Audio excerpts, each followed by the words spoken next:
Hello, and welcome back to Blackfeather Guild. We're having an episode of the Tickfaw Files tonight.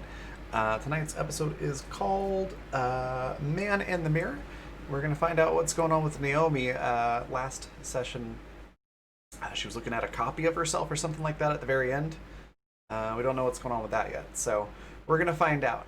Before we hop over to the cast and jump into the story, though, I want to talk a little bit about viewer actions, how you can actually participate from the audience. There's a number of different ways that you can do that. There are guild coins that you can use, which you can see the explanation for that right over here. Those are just earned through watching the channel. If you're a subscriber, you will get those at twice the rate. There's a number of different things that you can spend those on. If you click on the little round rainbow colored icon below the Twitch chat box, there's a full description of all of those.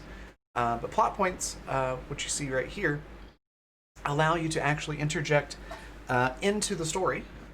You can make some changes or additions or things like that.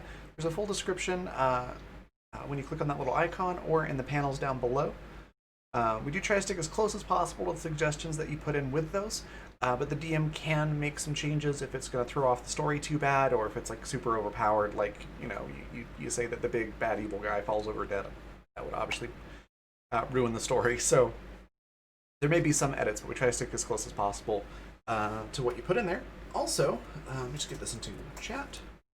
The tweet of the game, every 10 interactions on that will add a D4 to the cast pool and the DM pool, and those can be used on any roll.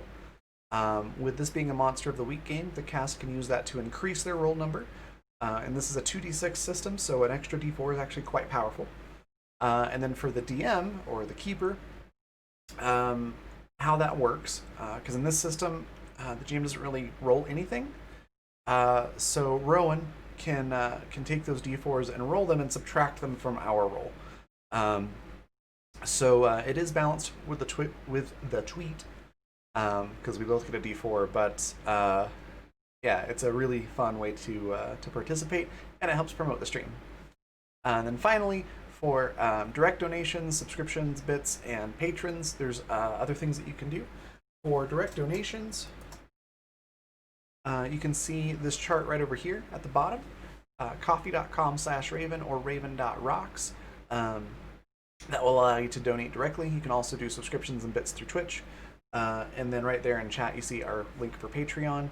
Our tier patrons and higher get credits towards viewer actions every month, and they can be redeemed at any point.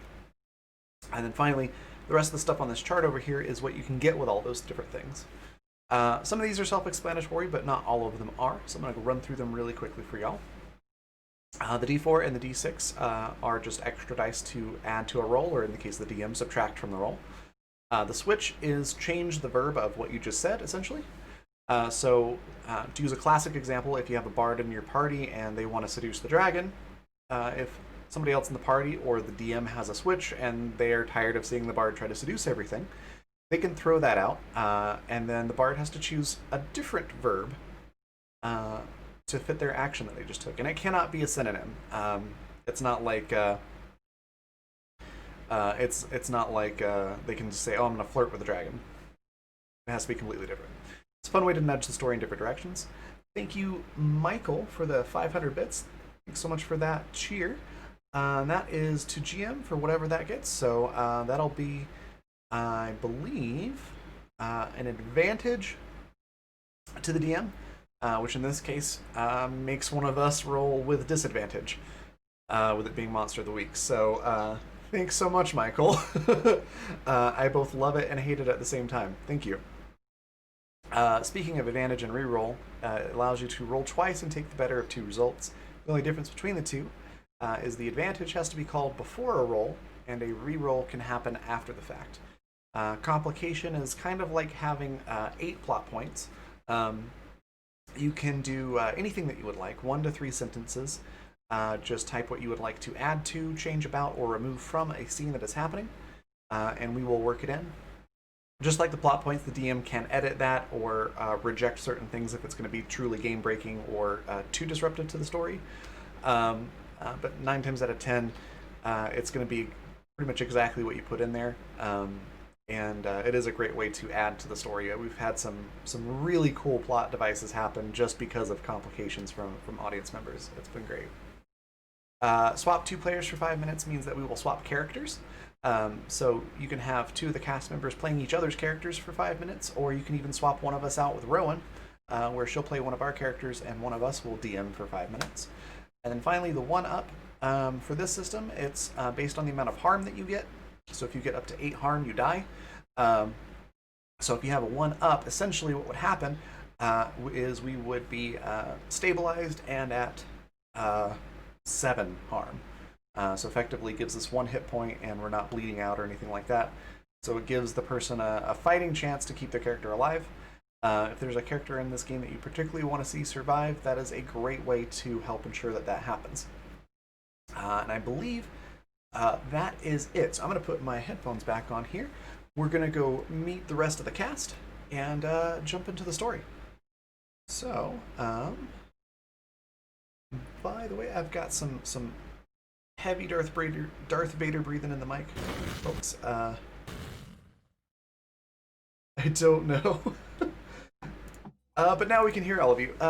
Hello. Rowan, go ahead and take it away for us.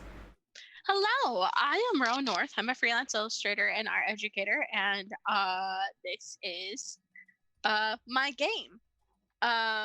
You can find all my stuff at rowannorthillustrations.org. I need to update some things because my events have been canceled so far.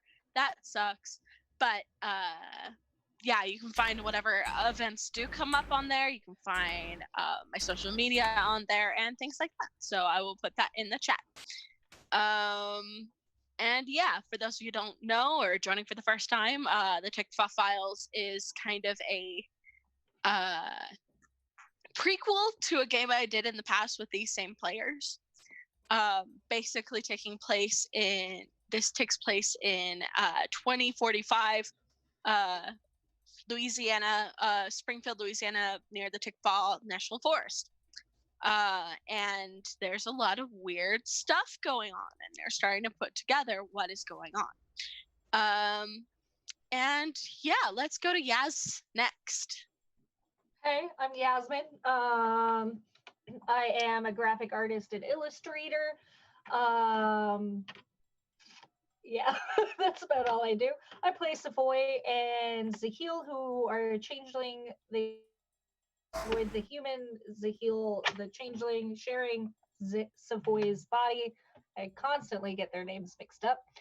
And yeah, there's just cantankerous chaos. That's really all the adjectives I have for them. And that's it. It's fabulous.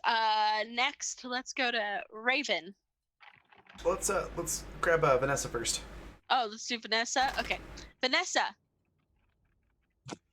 Hi, I'm Vanessa. I am the token Canadian of the group.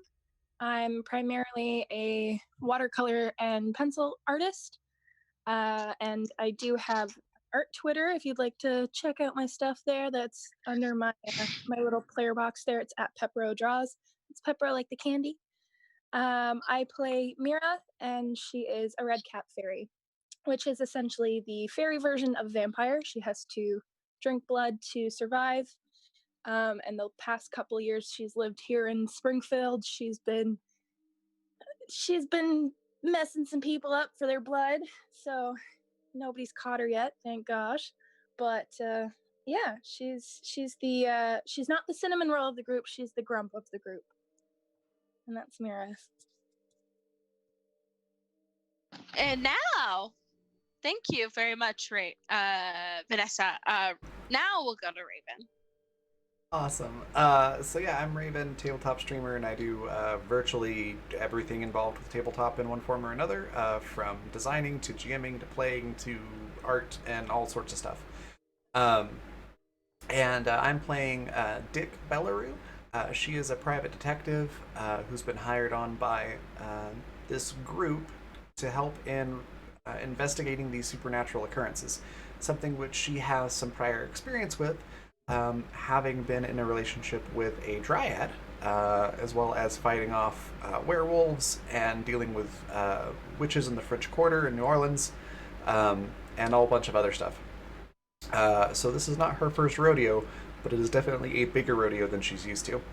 Um, and then I think that is it for the character and me, but I did want to quickly remind everyone, that's why I wanted to go last, that the cast currently has 2d4, 4d6, 2 switches, 5 advantages, and 2 rerolls. And then Rowan, for you to play with, you've got 9d4, 66, 2 switches, and 2 advantages. Fabulous. All right then. So last time we ended with Dick, the new resident investigator, actually invited Naomi on a date, and Naomi's kind of super weird about it, as everyone was kind of making plans and things like that. She has been she was getting ready and stuff, and then we saw someone that looked like her step out after her. We're actually going to step away from that scene and actually go back to the manor, where Savoy, I want you to kind of describe how are you setting Lily up. I imagine Mara is still there helping set her up and spending time with her and Jonas there in the manor. So Savoy would have one of the smaller bedrooms set aside for her. They don't really have any toys or anything, but I bet Barney would have gone through and cleared out anything like absolutely breakable out of the room. So that there's no like glass vases, there's no china, there's no like statues or anything. Like it's just like it gets kind of like stripped down to like the pretty bare bones of like a dresser and a closet and a ginormous bed and carpet and stuff. There's she would probably be on one of the inner bedrooms, so she doesn't necessarily have access to the balcony like most of the other rooms do, but so yeah, that's all I can think of. Well, speaking of Savoy, apparently you are wearing Savoy has available only a white tank top with metallic gold rhinestone slut across the chest. All right, so we'll just say that Savoy spilled something on themselves and had to go change and comes back looking like a grumpy wet cat. Wearing this white tank top with metallic gold rhinestones that say slut across the chest. And somewhere somebody's thinking, God, that would look so much better on Zahil. So, but Barney actually was like, oh, you found that. I don't know where that came from. I assumed it was yours. I don't know why I assumed that. I think someone left it here. Savoy gives Barney the dirtiest of looks and is like, we need to work on laundry. I think Dick's probably sitting there just going, you, it's an interesting wardrobe choice there, boss. It's different. Savoy, like, borderline growls at Dick. Dick just does one of those winking and click noises. Well, I know that Joffrey has recently been out of a job because of the current residents of the house. So perhaps we can change Joffrey over to laundry duty. And Joffrey's like, fuck no! Wait, isn't Joffrey the one that has a crush on me? Yes. Joffrey's... Yes. Joffrey's the stalker. Okay.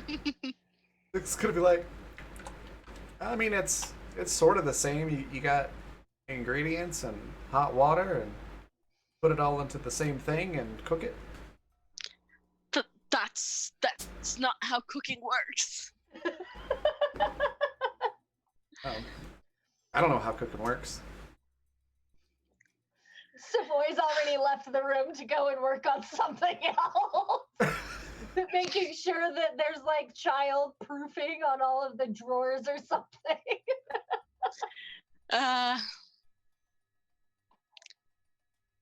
Lily looks at you, Savoy, and says, "Your shirt is sparkly. I like sparkles."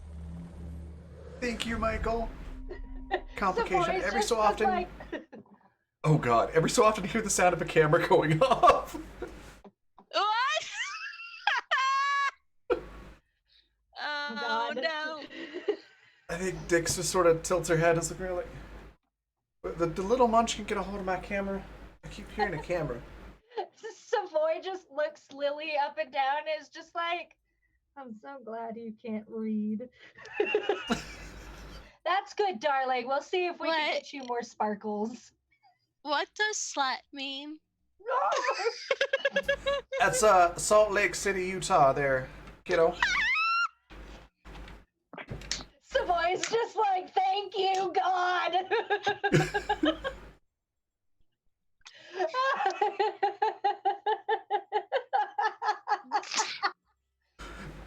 Dick just sort of raises their glass and goes, "You're welcome." So, go get your child.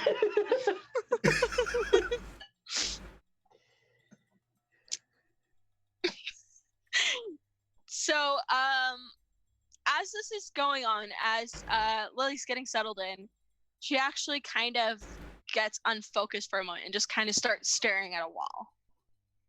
Just out of nowhere. She was kind of interacting with people and playing a little, and then all of a sudden she's not anymore. Savoy just sort of stops doing what they're doing and watches her. She just stares off at the wall and says, "Oh, okay." And then she looks at all of you and she says, "The prince has a message." Savoy rolls their eyes. Is it where the camera sounds keep coming from? No. Y'all hear it too, right? I'm not the only one. I don't hear anything. Joff is like, "I'm not hearing anything either." Savoy looks. Weren't you at supposed to be doing Dick laundry? and at everybody else. Yes, I will go do that. Savoy's just like, I'm trying to ignore it. What is the prince's All right. message?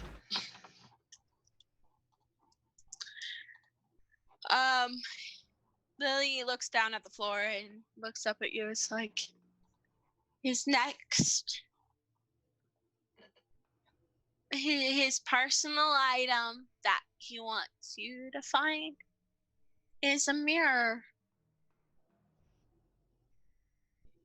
Okay. Anything else? He's missing his mirror. That's all. It's a mirror. That's a real big help, but okay, thanks. Thanks, Lily, for listening to him. You're welcome.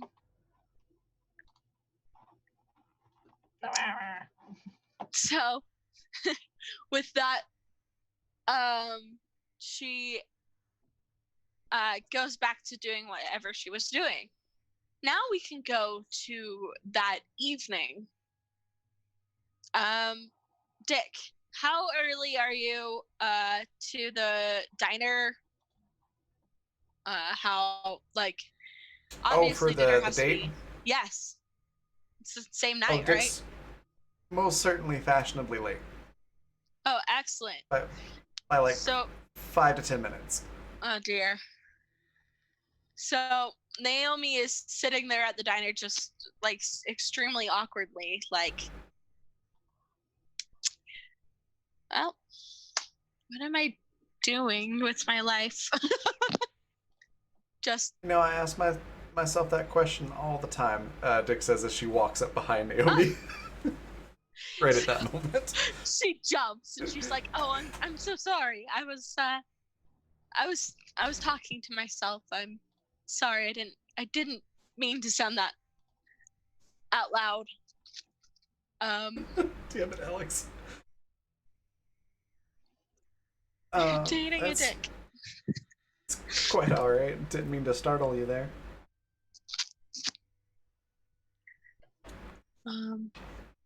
So, what are you having? Well,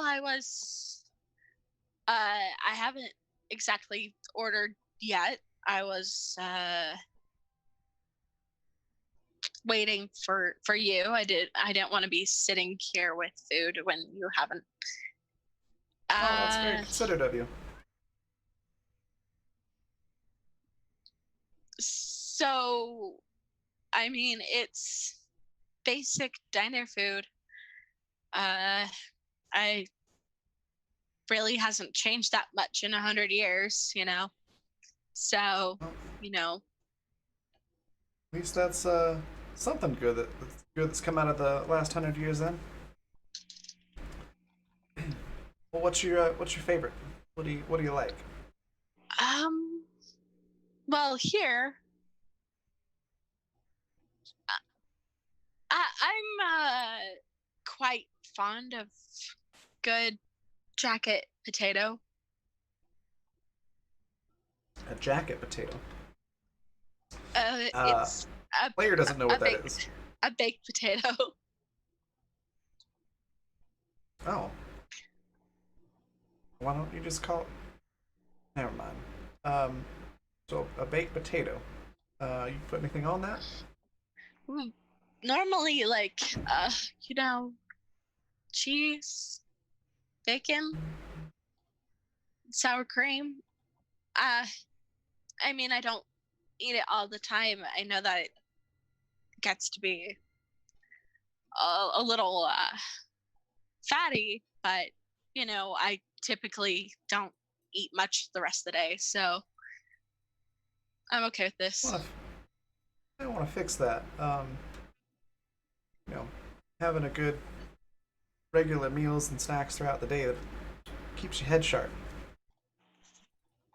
It's very important if you're investigating things. I'll keep it in mind. I mean, the motel has, you know, one of those breakfast bars, typically like bowls of cereal, yogurt, bagels. Nothing too fancy. It sometimes gets a little old, but hey. All right. Well, Dick just sort of leans over the counter. I'm assuming this is like a diner where they've got like the bar with the stools and everything. Is that kind of the layout? Okay. You have both booths, and then you do have that kind of like a Raven will know what this is, Waffle House, where it is that center bar. Gotcha. Yep. So Waffle House. You have both. All you gotta say. I know exactly what you're talking about now. Yeah. So is Naomi sitting at the bar section or in one of the booths? One of the booths. Okay. In that case, Dick's probably sitting down across from her, so she'll lean out and like whistle really loud. I can't whistle that loud, but you know, like putting two fingers in your mouth and doing the super loud whistle. Yeah. That people do. Yeah, I can't do that, but Dick can, and that's what she does. And waves down a server. No, I was like, oh. She obviously doesn't want to be a bother to any of the servers. So she's kind of embarrassed.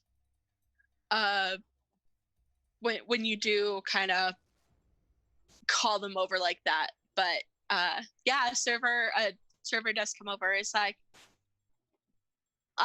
well, hi there, darling. What can I do for you? Well, hello there yourself. Let's see. We want a baked potato with what did you want on it? Bacon, cheese, sour cream. Is that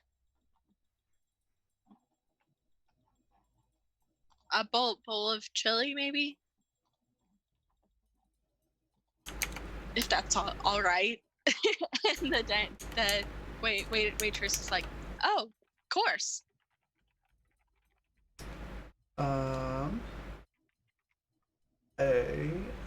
Sorry, I just saw your message about your camera there, Rowan. I will fix that in just a minute. No worries. Yeah, that sounds good. And then I'll have and Dick looks at a menu and like whatever the equivalent of like the super big combo that's got like things like steak and eggs and hash browns and pancakes and like the big breakfast with actual steak. Um, just goes that poached salted grits and maple syrup. Like anticipating the server's questions. The waitress gives you a little bit of sideways look, but then it's like, all right, can do. And one check. Naomi's like, oh, you don't have to do one check. I'm okay to pay for myself. Yep. Dick just waits for like the server to glance back at her and just goes, just one. So yeah, the waiter leaves and Naomi just kind of awkwardly sits there and she's like, so I assume Savoy's told you everything that has been going on in this town. I think I got the gist of it. Yeah. Yeah, I mean, I'm fairly new to this as well. They wouldn't actually tell me what was going on for a while. They only started letting me in on what really was going on a few weeks ago. So I'm a little at a loss myself, but I know a little bit more. Like these creatures are real. That's new for me. But apparently, you already knew that. Mm-hmm.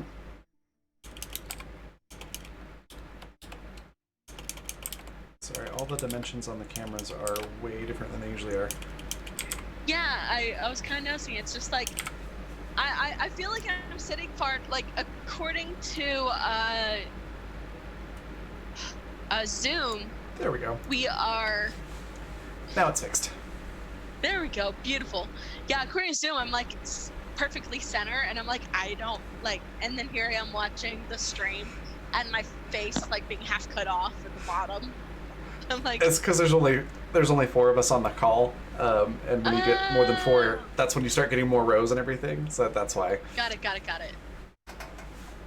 Anyway, sorry. No worries. That's way saying? better. She's like, I didn't actually know any of this was real until about 3 weeks ago when they actually started including me on this. Right. No idea. And apparently you I've, did, so.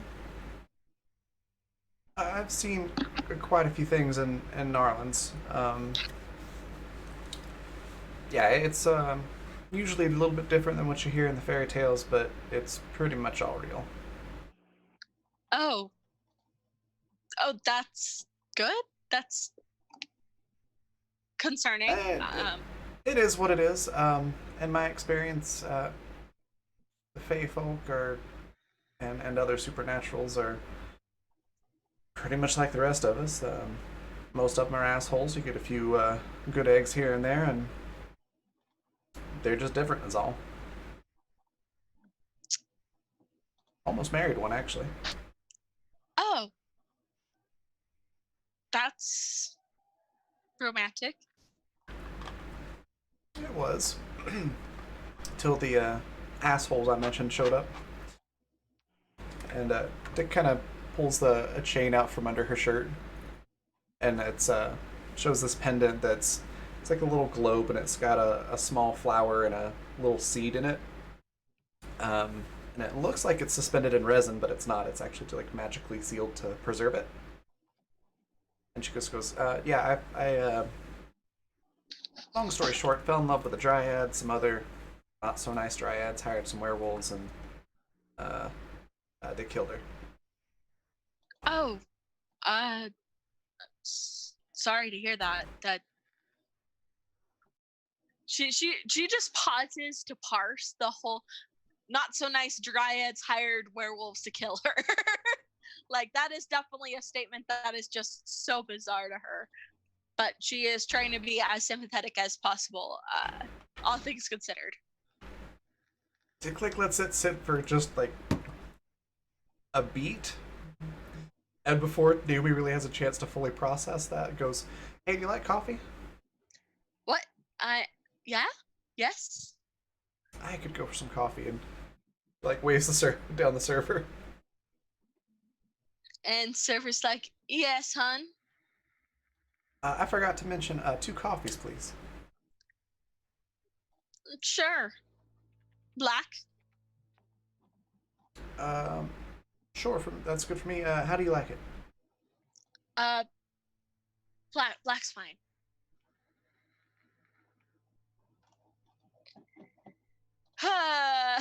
So the server leaves, and just Naomi just seems extremely awkward. She's just like, I'm sorry, I'm not. You would think with being part of the FBI and everything, I'd be good at talking to people, but in reality, I'm good at, I guess, solving mysteries, sure, but as far as the talking to people part of the job, I've never been really particularly good at that. Well, it takes both types really to get the job done. Yeah, I guess. I mean, they always tend to stiff me as far as the work goes. They sent me here in the middle of nowhere. Honestly, it was a dead case until, well, couple months ago. And even then, there's not much I can say. And I know that that's bound to get me in trouble soon.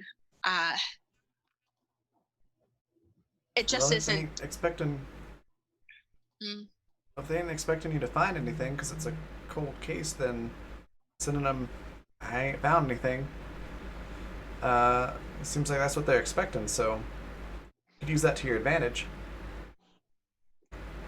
Well, all they've managed to get is a lot of cases of giant alligators.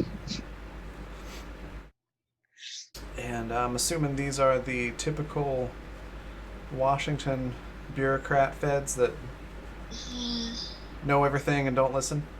Yes, that sums up quite well. It's not as romantic, I guess, as I thought, hoped. It's because working for the FBI sucks. You've worked with them before? Not for them, but I've worked with enough of them to know that the ones with any brains tend to get out sooner or later.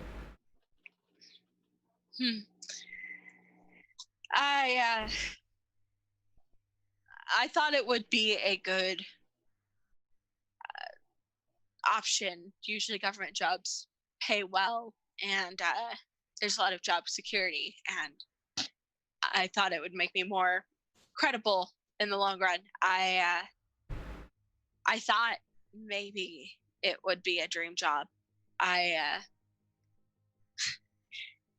grew up reading a lot of like novels like Sherlock Holmes and things like that, and well, I guess I just imagined it a bit different. It always is. Doesn't matter what it is, it's always different than what you imagine. Right. Generally, that's because our imaginations are very powerful, very wonderful things, and reality, well, it just sort of is awful. I like living in a beautiful, in a rich family with a rich manor and spending the whole time alone and it being more or less a nightmare as opposed to the romantic life that everyone likes to portray it to be. Sure. A lot of people say money can or cannot buy happiness, and really all it does is, for most folks who don't have it, it would buy peace of mind, and those who do have it, it buys complacency. Complacency is a good word for it. And in the end, I guess it's the children of old money that suffer. Well, that tends to be true until they wise up and learn how to use that complacency against those that would not treat them the right way. Is this a subtle conversation about Zahil, or does she come from money? I don't know. Dick doesn't. She's assuming Naomi comes from money. That's what I was thinking. Just wondering. I'm saying nothing. And by the way, So, early on in those character quizzes that Vanessa was sending us, I already answered this question. So Oh, okay. So I I'm take not it. saying it now on stream. The answer was yes, she does. How dare you? Thanks. It doesn't matter because Dick looks at Naomi and says, "So I take it you folks were wealthy." Yes, very. Sorry to hear that. I mean, it was fine. I just really didn't see much of them. They were always gone. And I was left alone, privately tutored, and in an old house with its old history and a bunch of books to keep me company. Sounds pretty lonely. It was what it was. But I suppose I can blame my poor communication skills on that. I'm understanding you out just fine so far. I appreciate that. I'm not the fastest of wits, I guess. I That's all right. talk pretty slowly, so I apologize if you're expecting a more fast-paced conversation. I'm not expecting a thing. Except for breakfast. For dinner. Okay. It's like, wait, it's nighttime though, but I'm following now. The waitress comes back with the coffees, and Naomi says, "So, you say all the myths are true, right?" I can't say 100% of them. I haven't run into everything yet, but pretty much, yeah. I'd say most of it, if not all of it. What of ghosts? Do you believe in spirits and ghosts, or is it just the more, I don't know, whimsical, like dryads, as you say? I've seen both. You want to see ghosts and learn about like ancestral magic and people being in the afterlife and still poking around these parts? Go talk to a witch. Like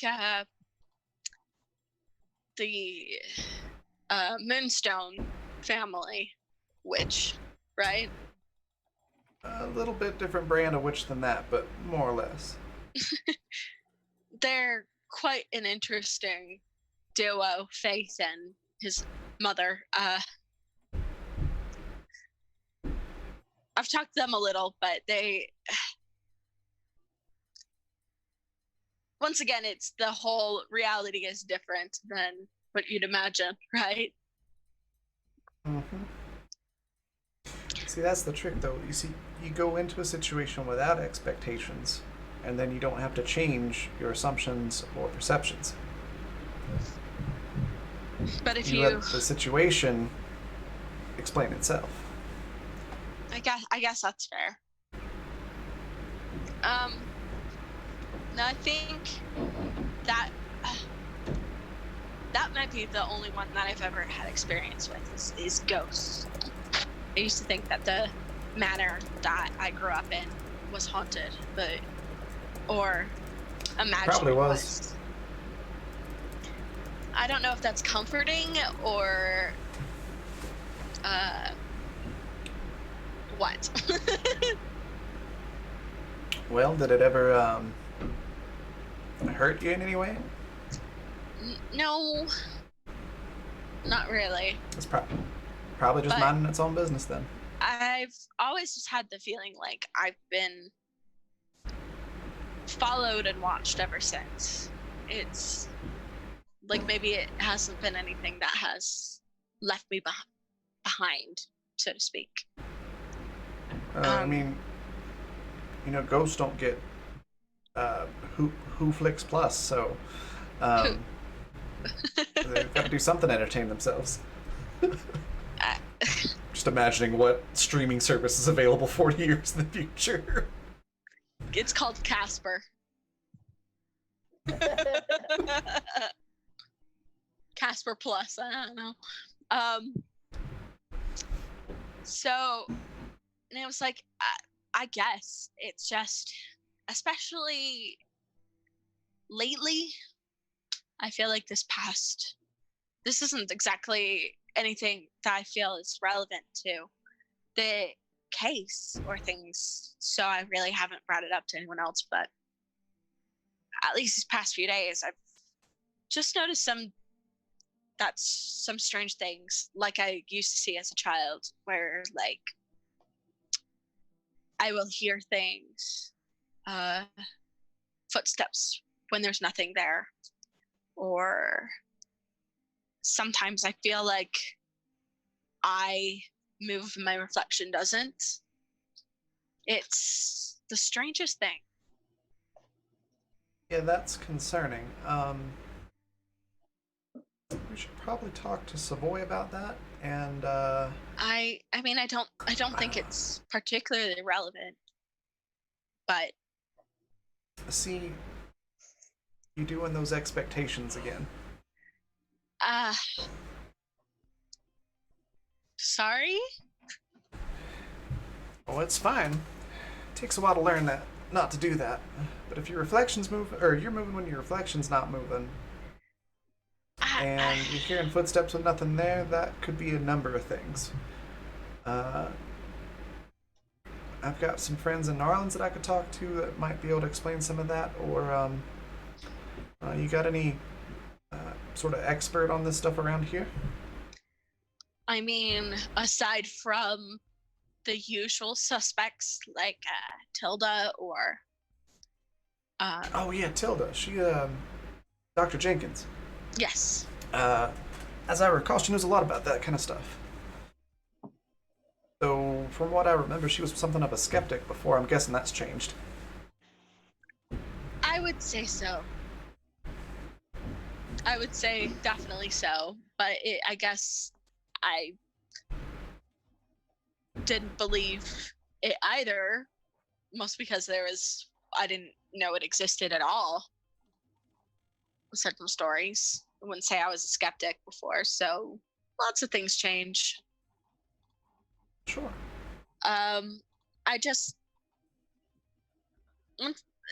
It's not like I'm actually seeing my reflection move per se. I just almost feel like there's a delay. But I thought maybe it was my imagination. Maybe I drank too much coffee. It could be.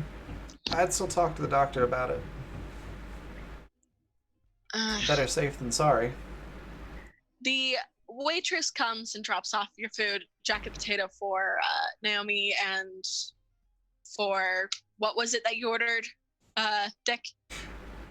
It's like the big meal at Waffle House. So it's a T-bone steak and hash browns and eggs and grits and eggs and oh yeah, probably like bacon or sausage and pancakes. Like it takes up like half the table. And Dick just digs in. You aren't from Texas, are you? I was born and raised just outside of New Orleans. Haven't really left the state very much. A few trips here and there, some study abroad, but most part I've just been around these parts. I just know that they tend to eat big meals like that in Texas. So no, she's like chewing leftover in her mouth.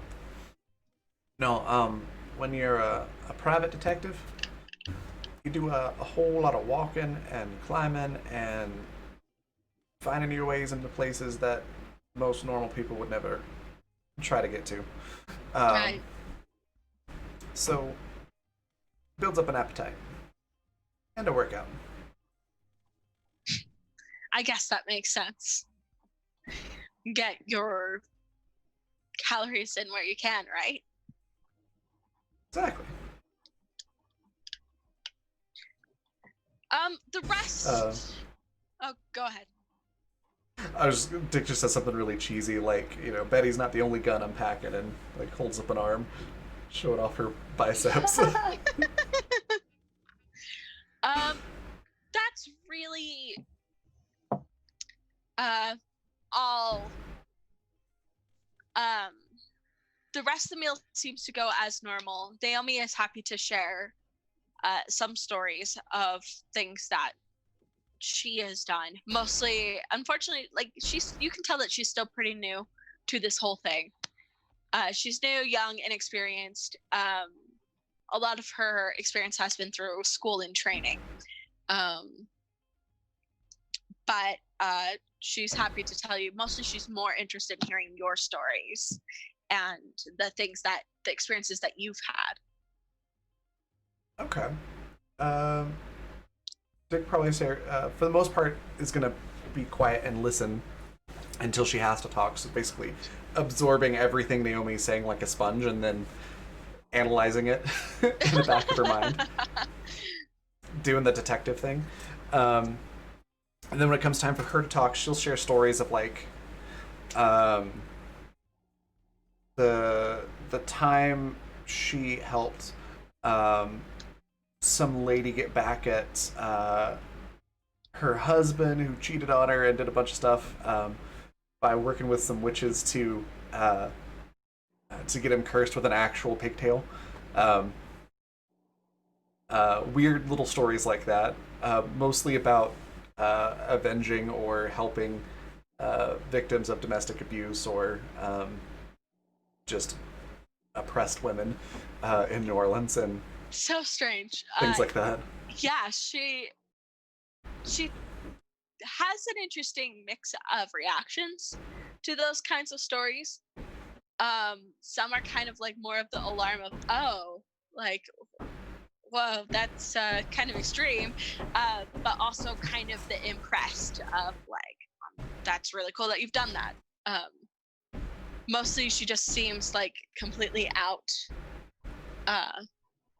Just like this is not kind of what she was expecting from hearing about private investigating and things like that, but is interested nonetheless.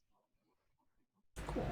And she probably lets her know, like, those are the exciting things that happen in between, like, months of just, sitting on rooftops with a camera waiting for something to happen, or, definitely instills the reality of that most of the time it's really boring. Oh, tell me about it. She can definitely relate.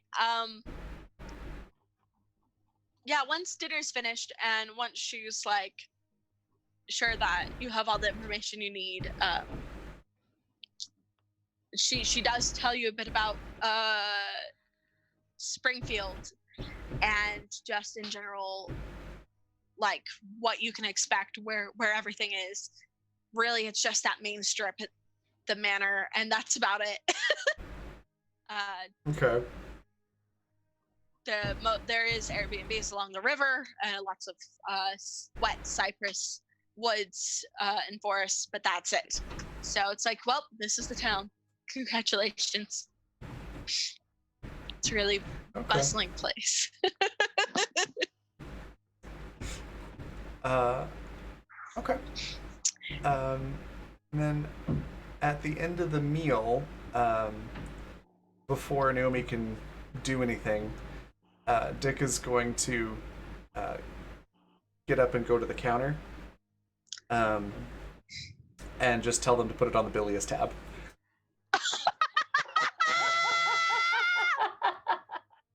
Naomi is mortified. I mean, Savoy did say that all of her meals would be like covered, so you know. It's true. Dick just gives Naomi a week and goes, "I'll fill out an expense report later." Oh, okay. I really could have paid, like. I know. Could have. Right. So after the meal, like, she gets up, she's just really awkward. And she's like, well, it was really nice getting to know you. I guess I'll be at the manor tomorrow. I guess if you say that I should report about the mirror thing, I can. I very much would. That's not just a. Oh, that's curious. That might be interesting. I would talk to the doctor to make sure that's not something serious. But in the meantime, I'll walk you to your car or wherever it is you're going. I stay at the mobile, the motel, just down the street. It's only a block. Well, then it'll be a short walk. And Dick holds her arm out like a triangle so that you know what I'm talking about, where you put your arm through the other person's arm. I would like you to roll investigate a mystery. Okay. I think. I have Or for this? or maybe read a bad situation. Hold on. Which one is bad situation? They're both plus sharp. I almost feel like they're both kind of the same thing almost. It's I see. It's probably like, yeah, I get it. That doesn't help. That doesn't help. That might help, but only if this is a bad roll.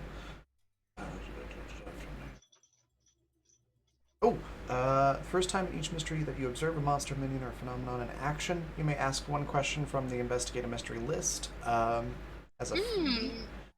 Okay. So, I haven't seen anything yet, though, I don't think. No, you haven't so maybe seen anything that doesn't apply yet. Okay.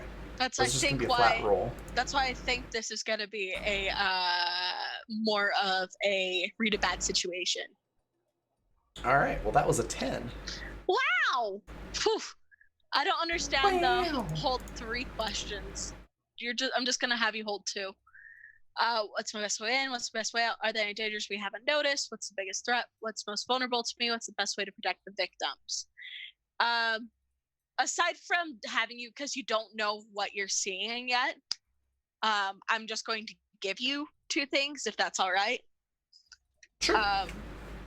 So Naomi, it just kind of looks at your arm awkwardly, like, oh, okay, and just kind of hesitantly reaches and it kind of just touches your arm, like, I'm not sure what's going on here.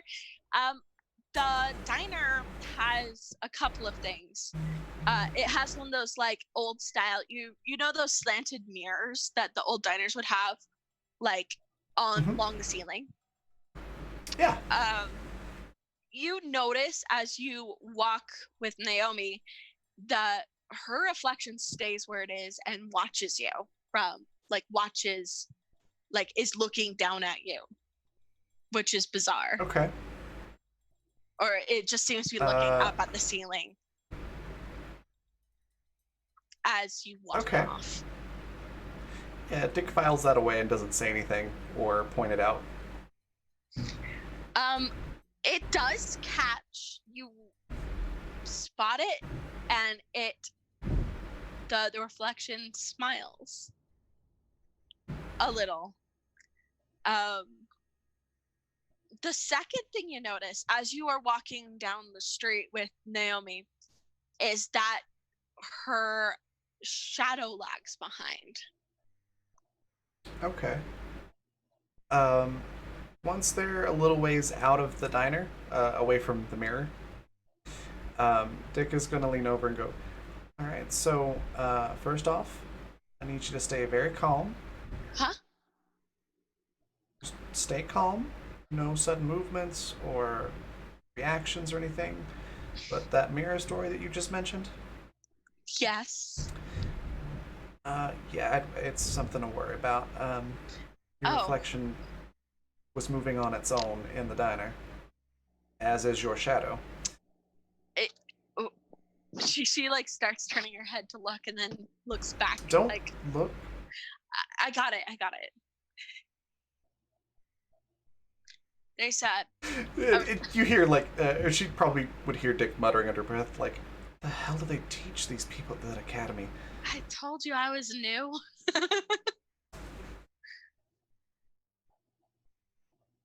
Anyways, so we need to get you into a place with no reflective surfaces, and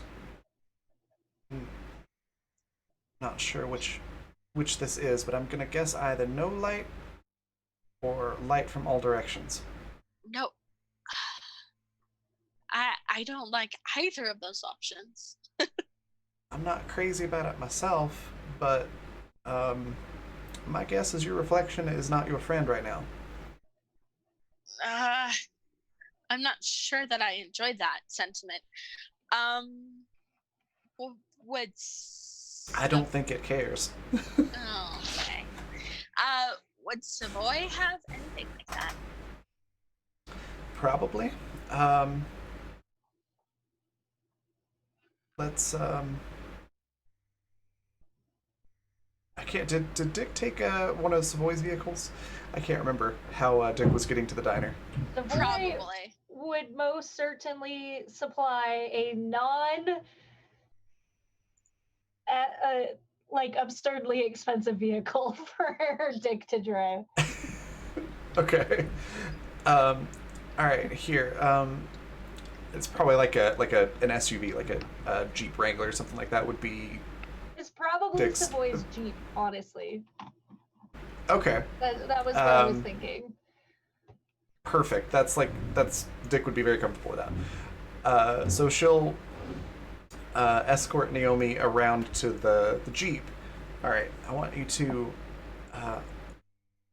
get down behind the seats in the back. Stay away from the mirrors. I'm gonna take us back to the banner. We'll get Doc on this, figure out what's going on, and get the rest of the gang there so we've got some backup. That sounds good. I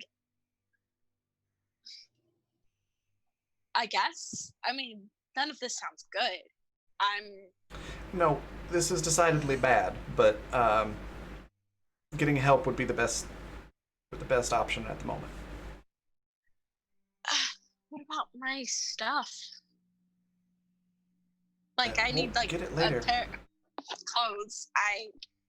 Okay. Naomi, we're going to Savoy's estate. They've got closed for days. I know, Just but need some laundry done. I need it.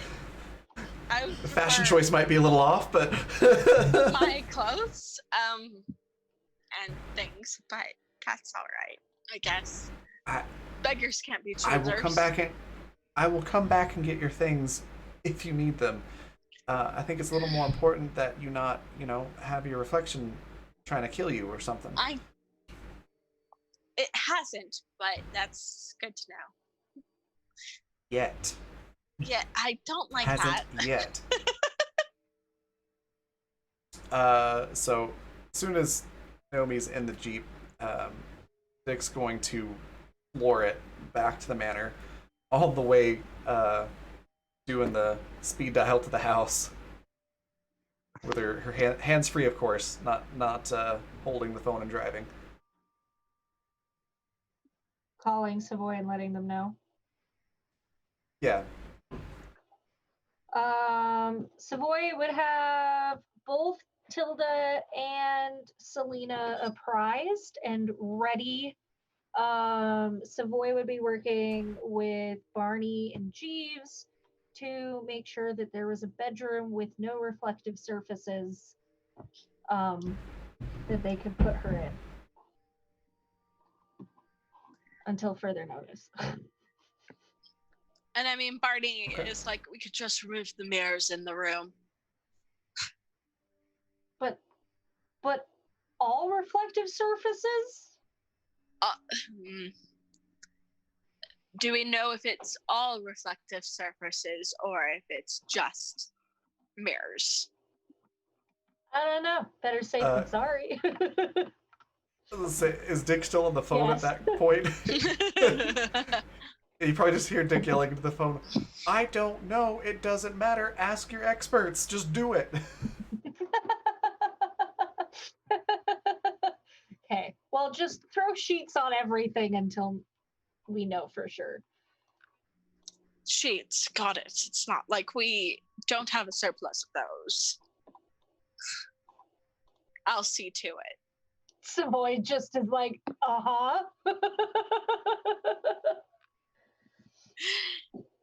So, Mira. My girl Mira, who has been off the corner. Yes. So you've probably been hanging out with Lily. You might be actually prepping to go home about this time, as it's getting later into the evening. Yeah. And that's when Lily comes and tugs on the hem of your shirt and says, Mira. Yes.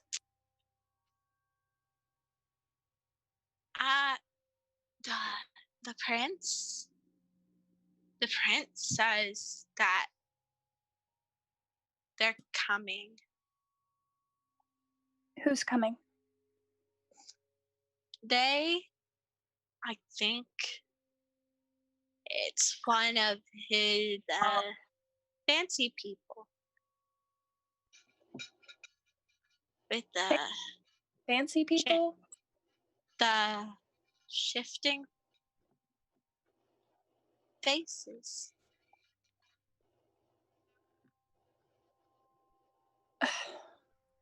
All right, so does he say what we should do? What No, situation? no, he didn't say anything like that.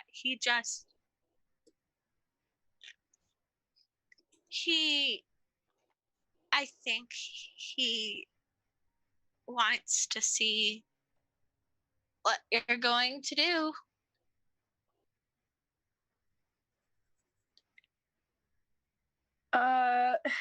Mira takes Lily by the hand and goes to find Savoy.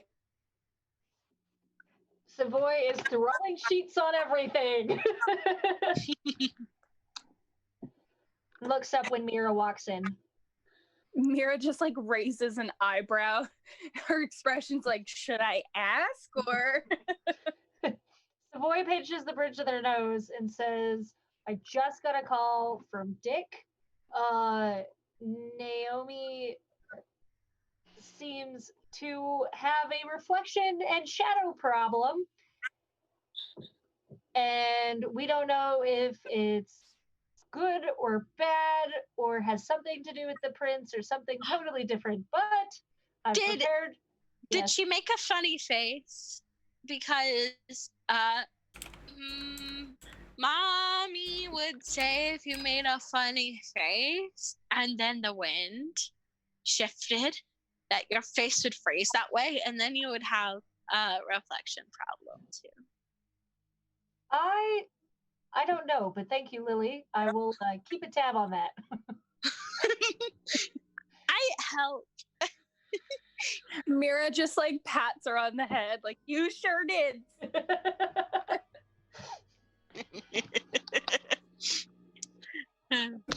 She seems so proud of herself. She's adorable and I love her. She's my daughter. Mira looks at Savoy and is just like, I think this is probably another prince thing because Lily just told me that they're coming. The prince is coming? No, silly. He can't leave his castle right now. I just wanted to make sure. He can't leave because he's broken. So he can't leave. And Right. spends most of his time sleeping. So is this one of... You think that this might be one of the prince's friends like Mrs. Black was? Miss Black?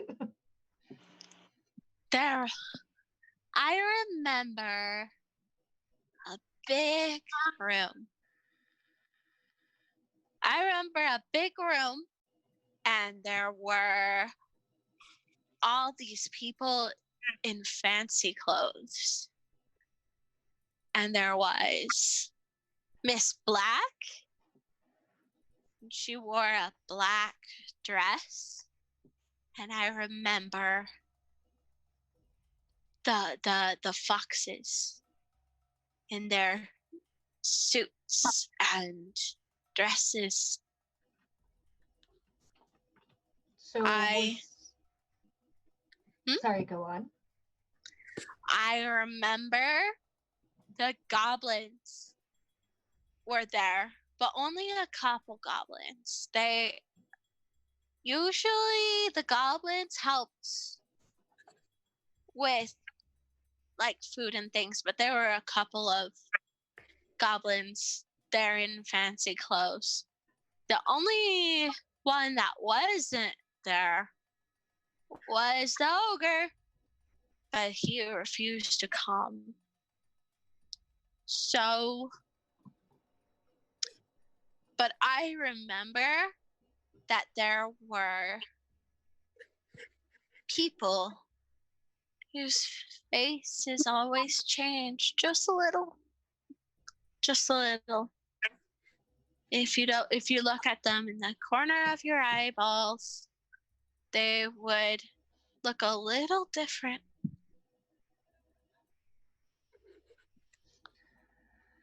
Savoy takes a deep breath and says, well, we've met the goblins. I feel like in a dream I've met the foxes. We met Miss Black. So could the one with the face or the changing face be the one that's coming, you think, Lily? I think maybe. The prince mentioned a mirror was the next object.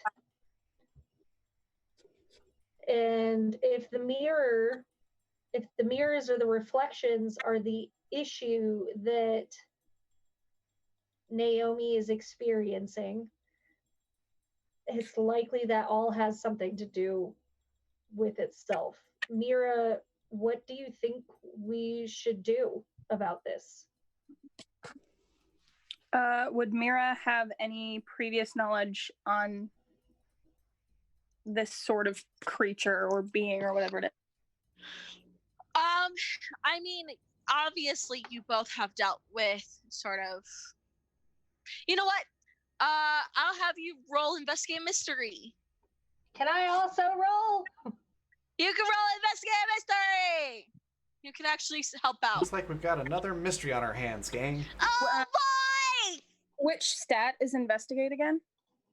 Investigate is plus sharp, and then one of you roll plus cool to help out. Okay, well, I can't help with either of those.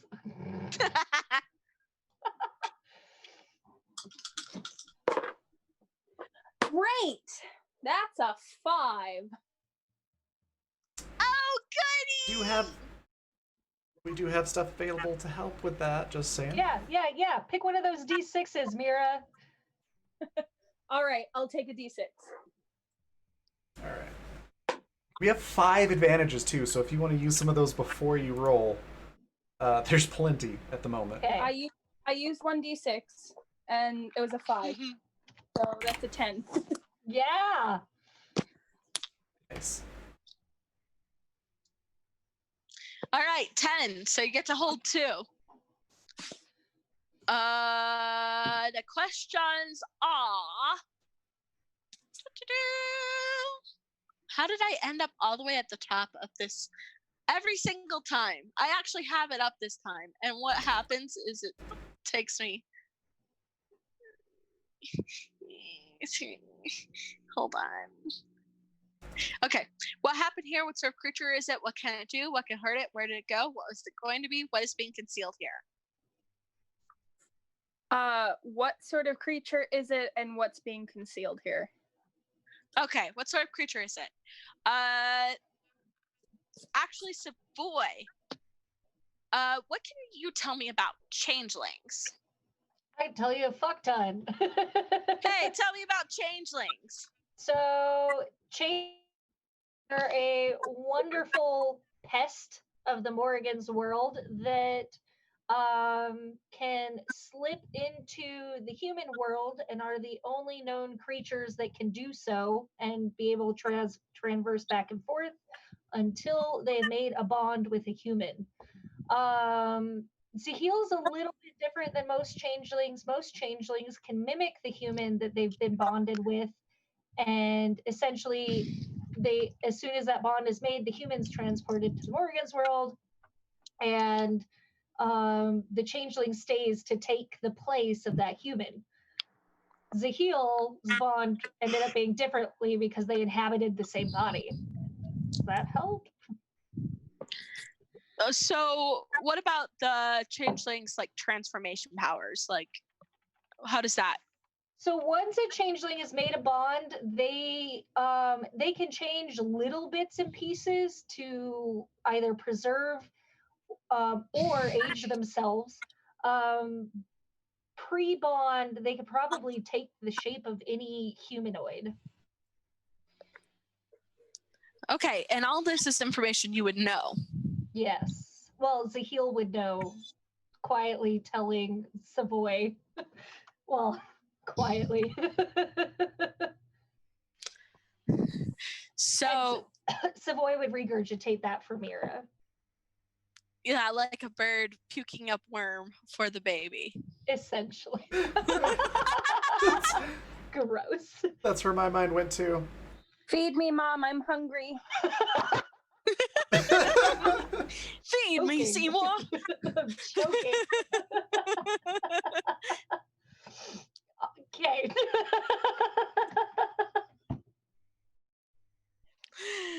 Anyways. Yeah, you're like, hold up a minute. This does sound kind of like changelings, but you don't remember changelings having anything to do with mirrors. Yeah. So Savoy's like, changelings and mirrors, there's a little bit of a weirdness in that. I mean, in human lore, I guess, not that I really know anything about changelings in human lore, is that mirrors might be able to be what would give a changeling away if a changeling wasn't careful enough. So it's just like, I'm guessing on that one. I don't actually know.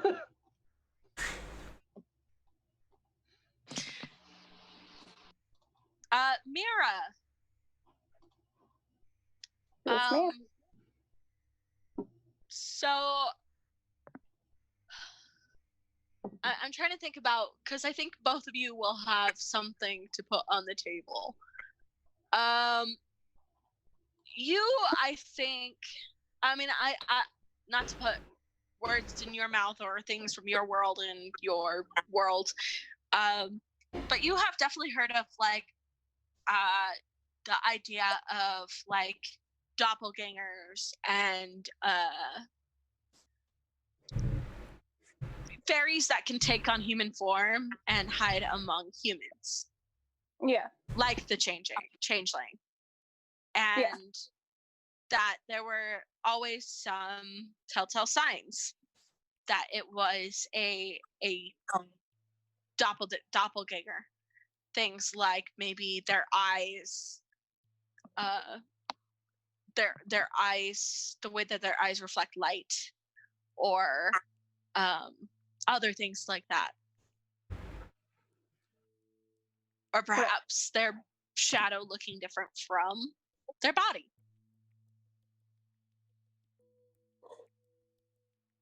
Yes. So those are things. None of those have to do with mirrors, but the shadow thing definitely rings a bell.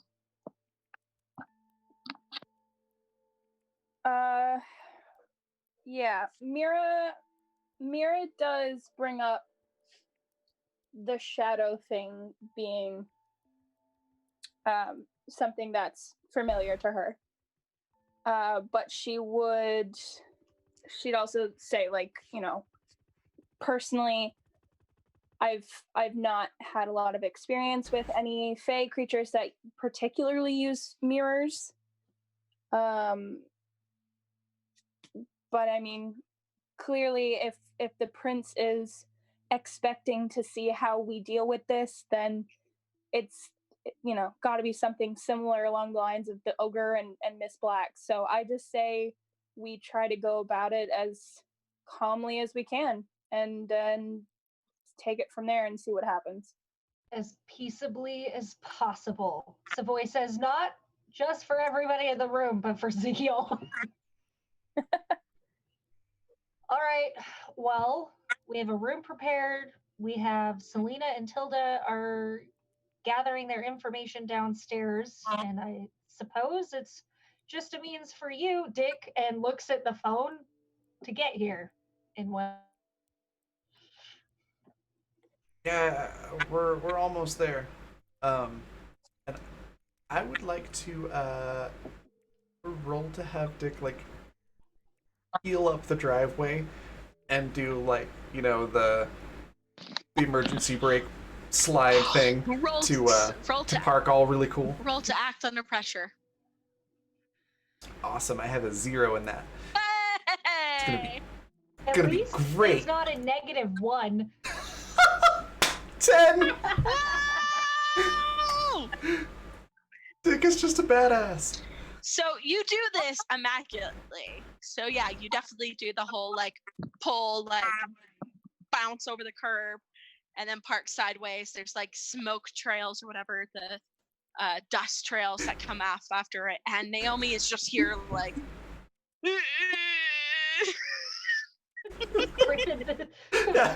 Kind of imagining Dick's like, yeah, we're almost there, and then as soon as Dick says that, Savoy just hears the.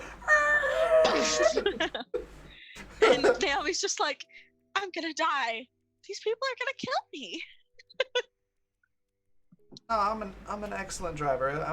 I'm a professional. I know how to do this. Don't worry. We got you here. We're gonna get you taken care of. You're a private investigator, not a race car driver. You'd be surprised how much those two skill sets overlap. I don't like that. Okay. So with that, we're actually gonna go on break. What? Awesome. Yes. We'll be back in about 10 minutes. Remember to hydrate, stretch, grab any snacks, and we'll be back in 10 minutes. Doo-doo-doo.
we're back.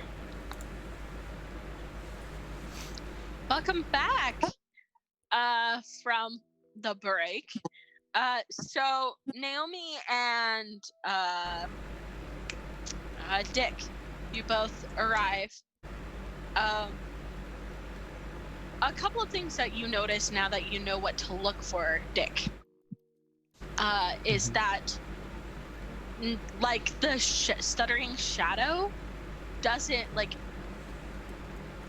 that well, it would seem normal if you weren't paying attention to it. Right. So it's the fact that you've noticed now that it's a little off. It seems very off. Okay. So well, Dick will keep an eye on that and is basically just rushing Naomi inside with everybody else. So Savoy would be. Quick. Yeah, go on. Mm-hmm. Quick question. As Dick ushers Naomi into the estate, Naomi doesn't have, because she's never needed, a pass for the wards. Does Naomi continue into the house, or does she end up in the dungeon? She continues into the house. Okay. That's clever, by the way. I try. But is it an evil gazebo, Rowan? It is a Naomi. It is a normal, not evil Naomi. So Does her It's fun. shadow go into the house? Yes. Okay. So Savoy's gonna be coming down the stairs when they come through the door. He would have had Selena and Tilda in the parlor room so that they could also meet her. The mirrors have all been covered for now. And as Savoy comes downstairs and kind of like watches her, one, does Savoy notice anything, or does Savoy and Mira notice anything about her? What? How about you read a bad situation? You know how well that's gone for me already this game. Which Yeah. stat is that? That's sharp. Fucking sharp, man. Stop it. The sharp. I feel like sharp is like one of those that, like that and cool are the ones you use the most. Those are my weakest stats, bruh. Well, Nine. whose fault is that? Mine. 9. Okay. So what I'll say is, I'll make it a success between the two of you. If you both got 9, that will move you to a full success. Cool. The question is who's the one primarily asking questions? Is it you, Savoy? Savoy would be taking point coming down the stairs, but it's kind of a split between them, I think. Okay. So I'll give you each one question, pretty much, right? Right. Or one observation. Which is like, what is being concealed here? Well, hold on, that's not read a bad situation. Give me 1 second. They're both very similar, you know. What's my best way in? What's my best way? Are there any dangers we haven't noticed? What's the biggest threat? What's most vulnerable to me? What's the best way to protect the victims? Those are the questions. What is being concealed here? That's investigating a mystery. My bad. That's not the questions I was giving you. Sorry.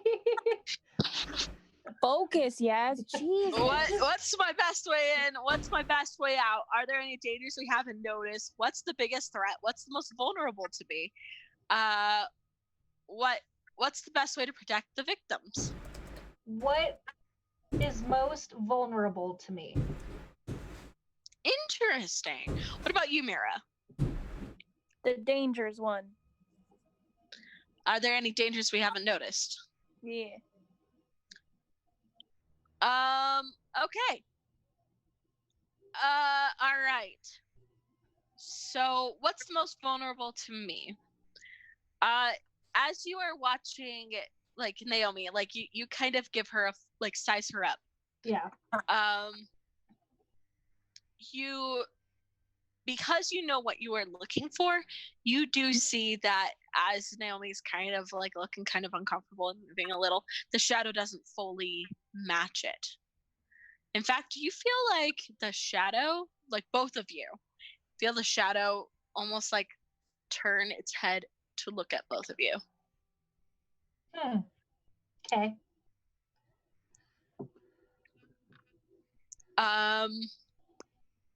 What other reflective surfaces do you have in the house? The polished floors. So, okay, this gets super interesting then. Because not only do you see it like that shadow, like it's not just a shadow now. It is also a reflection, right? Mm-hmm. And you definitely feel like that's moving a bit as well. That moving differently. Not quite. It even like as you watch, it seems like even her colors don't quite match up. Not Okay. quite. I have a thought. I do too.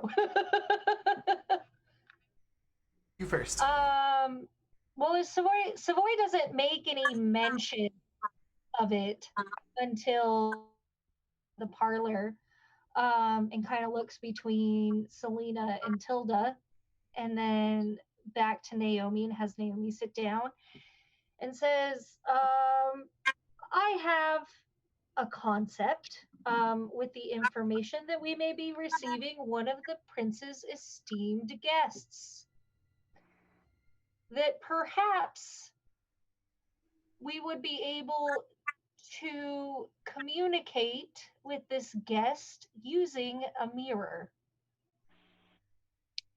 A mirror. You want okay, so you want to talk to my reflection? Yes. Is that what okay. I have a thought as well. Mm-hmm. Would it be possible? And she looks to Barney. Could you get me 2 hand mirrors? To what? Pardon me. Hand mirrors? Hand mirrors. Yes, I could get you 2 hand mirrors. May I ask what for?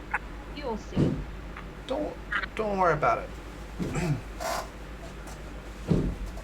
Okay. We're gonna do some experimenting. Selena's like, oh, science is fun.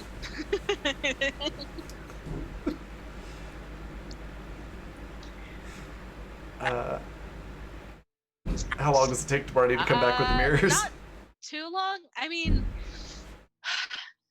I feel like it probably takes longer than you'd expect. I don't think Savoy keeps a whole bunch of hand mirrors around.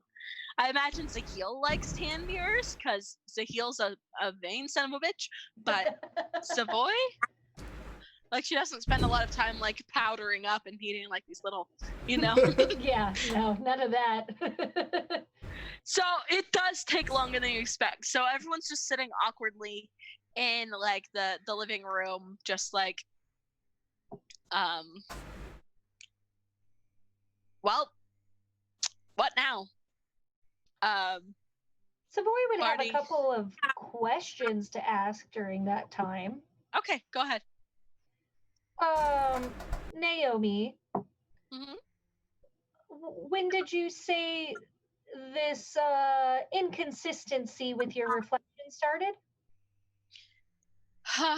Well, I did mention to Dick that I've had some weird experiences pretty much my whole life with reflections not quite adding up or hearing things that shouldn't be there. But it does seem like it has acted up more in the past few days. You see like a tremor roll through Savoy, almost like feathers ruffling, but like not actually Zahil coming out in response to her saying that. Savoy continues, kind of looking like, oh my god, shut the fuck up expression. And goes on to be like, well, is this any different than what you experienced when you were younger? I mean, it's unfortunately everything I guess that I've personally seen is apparently different from what Dick saw, where it was more obvious. Would you say? She looks at Dick. It was giving me a ugh. Words are hard. It was giving me a shit-eating grin from the ceiling.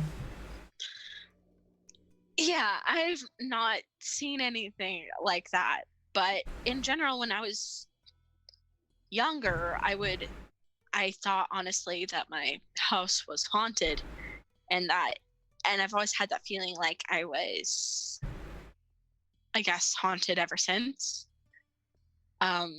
Just hearing footsteps or not seeing or seeing things at the corner of my eye maybe, and seeing my reflection not quite move as I moved almost, Did you but not quite being able to put a hand on it or did you a handle hold on it. on to any items from this house you grew up in? I mean, there were those books that I brought for Jonas's project. I do bring some of the old books with me.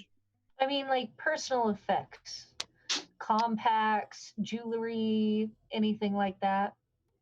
Not particularly. I'm not exactly a jewelry person. Mementos, even. Aside, my biggest memento is the books.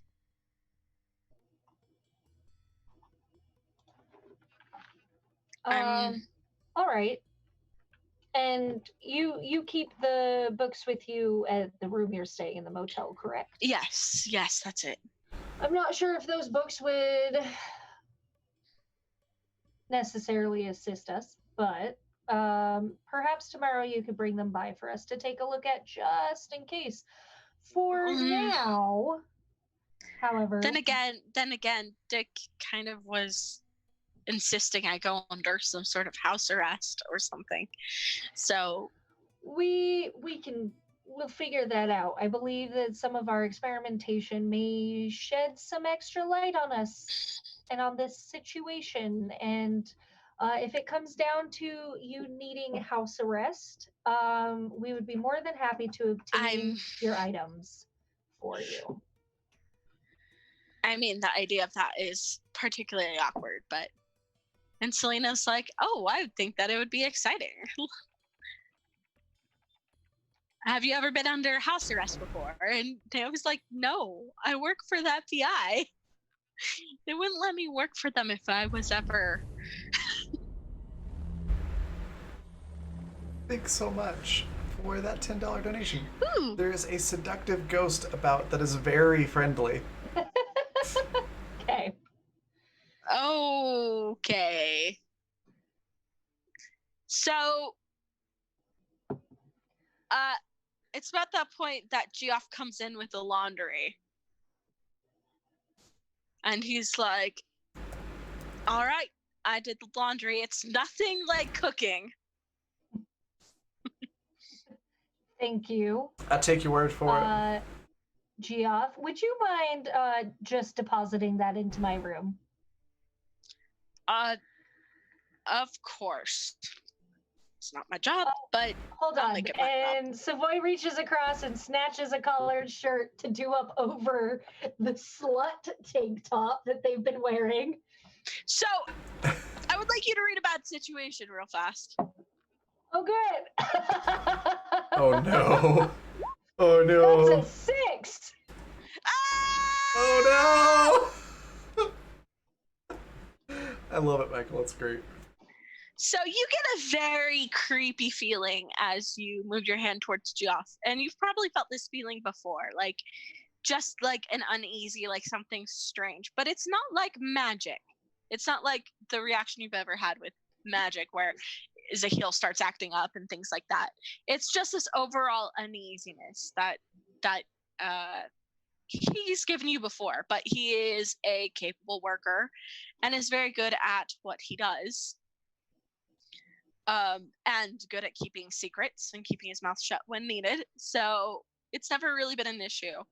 But you get that kind of like chill down your spine in the air as the air seems to drop a little bit as you reach towards him.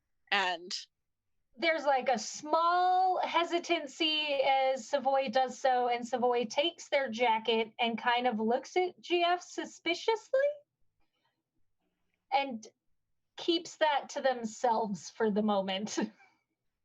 just like, great, is there anything else you want to grab out of here? Bras, underwear. I had to wash all of those too. Well, if the rest of the workers hadn't been slacking, you wouldn't be stuck with this. So, well, why don't you bother Barney about it? Barney's busy. Mind your P's and Q's. And Savoy's a little extra terse with them. Like, Savoy doesn't usually, like, snap at the other household workers, but you can tell that there's, like, sudden apprehension in the way that they're speaking. Well, sorry for complaining about not being able to do my job properly. And he kind of rolls his eyes and walks off.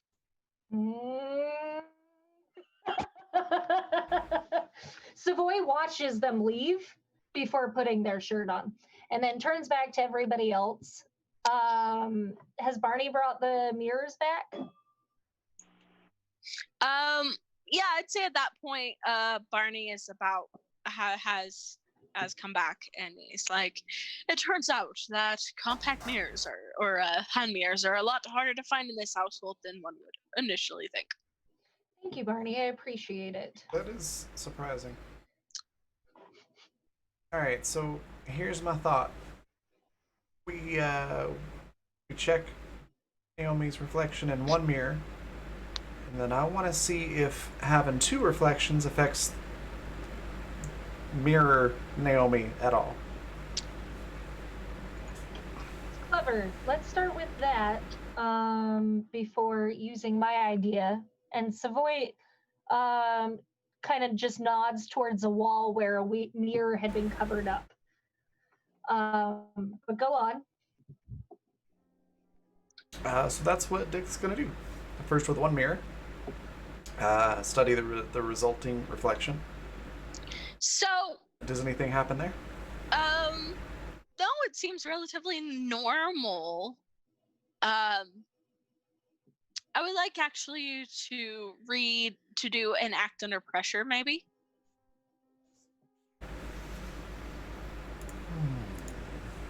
Okay. That's the thing that I think would be closest. Or, yeah, let's do don't that. Have anything for cool. So let's just do this. Still a 9. Whoop.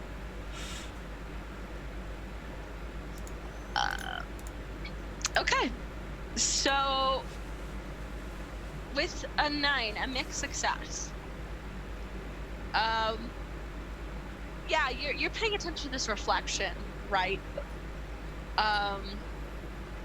And you do notice that there is one thing that's off, and it's her eye color. Okay. Naomi's eye color is normally kind of a chocolatey brown, like a brown, but this reflection seems to have blue eyes, and you would have missed it. Okay. Next, I want to hold up the two mirrors and observe the reflection in both. So, and see if there's any change. are you doing both on Naomi, or one not reflecting the reflection in the mirror, or what? I'm gonna start with both on Naomi, and then if there's not anything significant there, I might try the reflection of a reflection. Roll investigate a mystery this time. Okay. That's a 12. Hot damn. Okay. So that you get to hold to.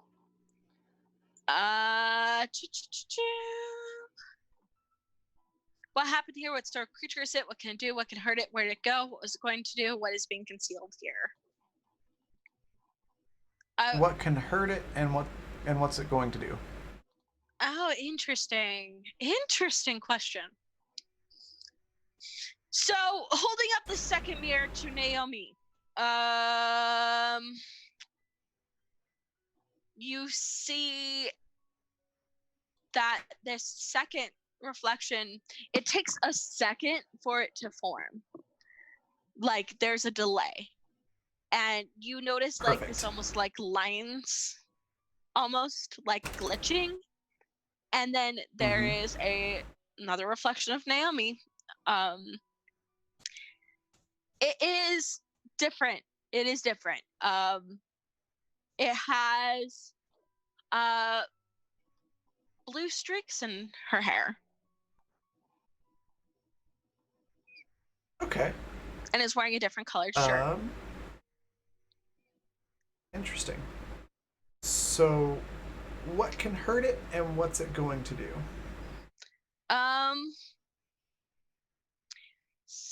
These are interesting ones to try to answer because I don't think this is going to.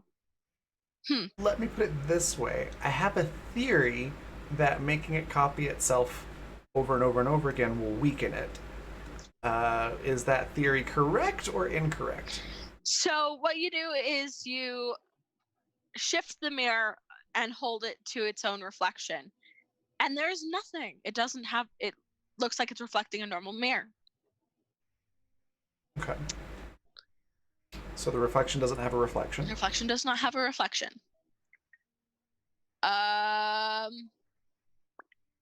What was it? What can hurt it and what can't? What was the other question? What was it going to do? What's it going to do? To phrase it another way, Dick wants to know what its intentions are and what can weaken it if those intentions are bad. Dang, I'm not in that order. I'm not entirely sure. God, this is a hard one. I think Dick's too clever for her own good. So you're holding up the mirror. So you're trying to figure this out, right? And then your hand slips on one of the mirrors, and although it holds Naomi's reflection all the way down, it shatters and the mirror kind of goes blank. So it was like it was holding a reflection. The reflection wasn't moving. It wasn't moving to angle the way that Naomi was, and it breaks and it's gone. Mm-hmm. Okay, so now are all the shards reflecting Naomi at all? No. Or no reflection of Naomi? No reflection of Naomi. And the rest of us can see this, correct? Yes. Is there any indication of what its intentions are?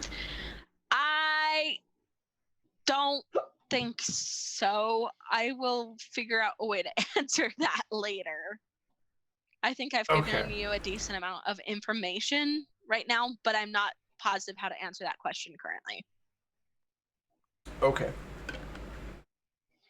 So Savoy kind of stalks behind the couch that Naomi is sitting on, and more or less, like, it's gonna sound really weird, but kind of like sniffs at her to see if, excuse me, I have the hiccups. Sniffs at her to see if she has, like, if she smells different than most humans do. Good question. Okay. I would like you to roll plus sharp. Okay. 8. 8. Mixed success. I'm trying to figure out because I feel like it's not quite investigate a mystery. Well, I think I'm gonna do what I did with Dick earlier and just kind of give you something. Okay. Okay. I'll give you one thing because you got a mixed success. Like it was to investigate a mystery. Perfect. So no, she smells human. She smells like a normal human. However, there is a faint scent of something else, almost like perfume, but it's magic, right? Right. It's just a faint, like, magic perfume almost. So Savoy kind of like leans over the back of the couch to kind of look at the other, because there were 2 mirrors, right? And one is Yeah. still intact. Yes. Savoy is going to look directly at that mirror and shamelessly ask the mirror if it would like to talk. Interesting. So Naomi is kind of a little bit uncomfortable. She's just like, okay, I'm being sniffed. And literally Savoy is right behind her and she's just kind of like, I'll also give you this one for free as you are there kind of paying attention and being like hyper aware.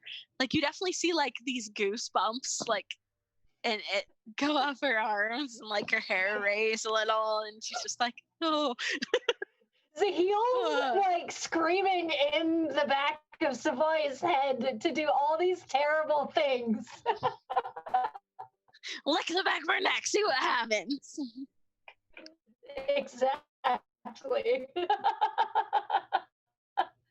Oh my goodness.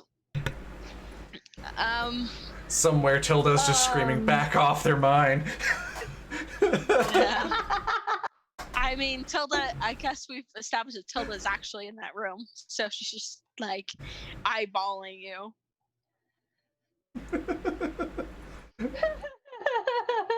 So I was like, okay. I'm not doing anything. It's Zahil. Blame it on Zahil.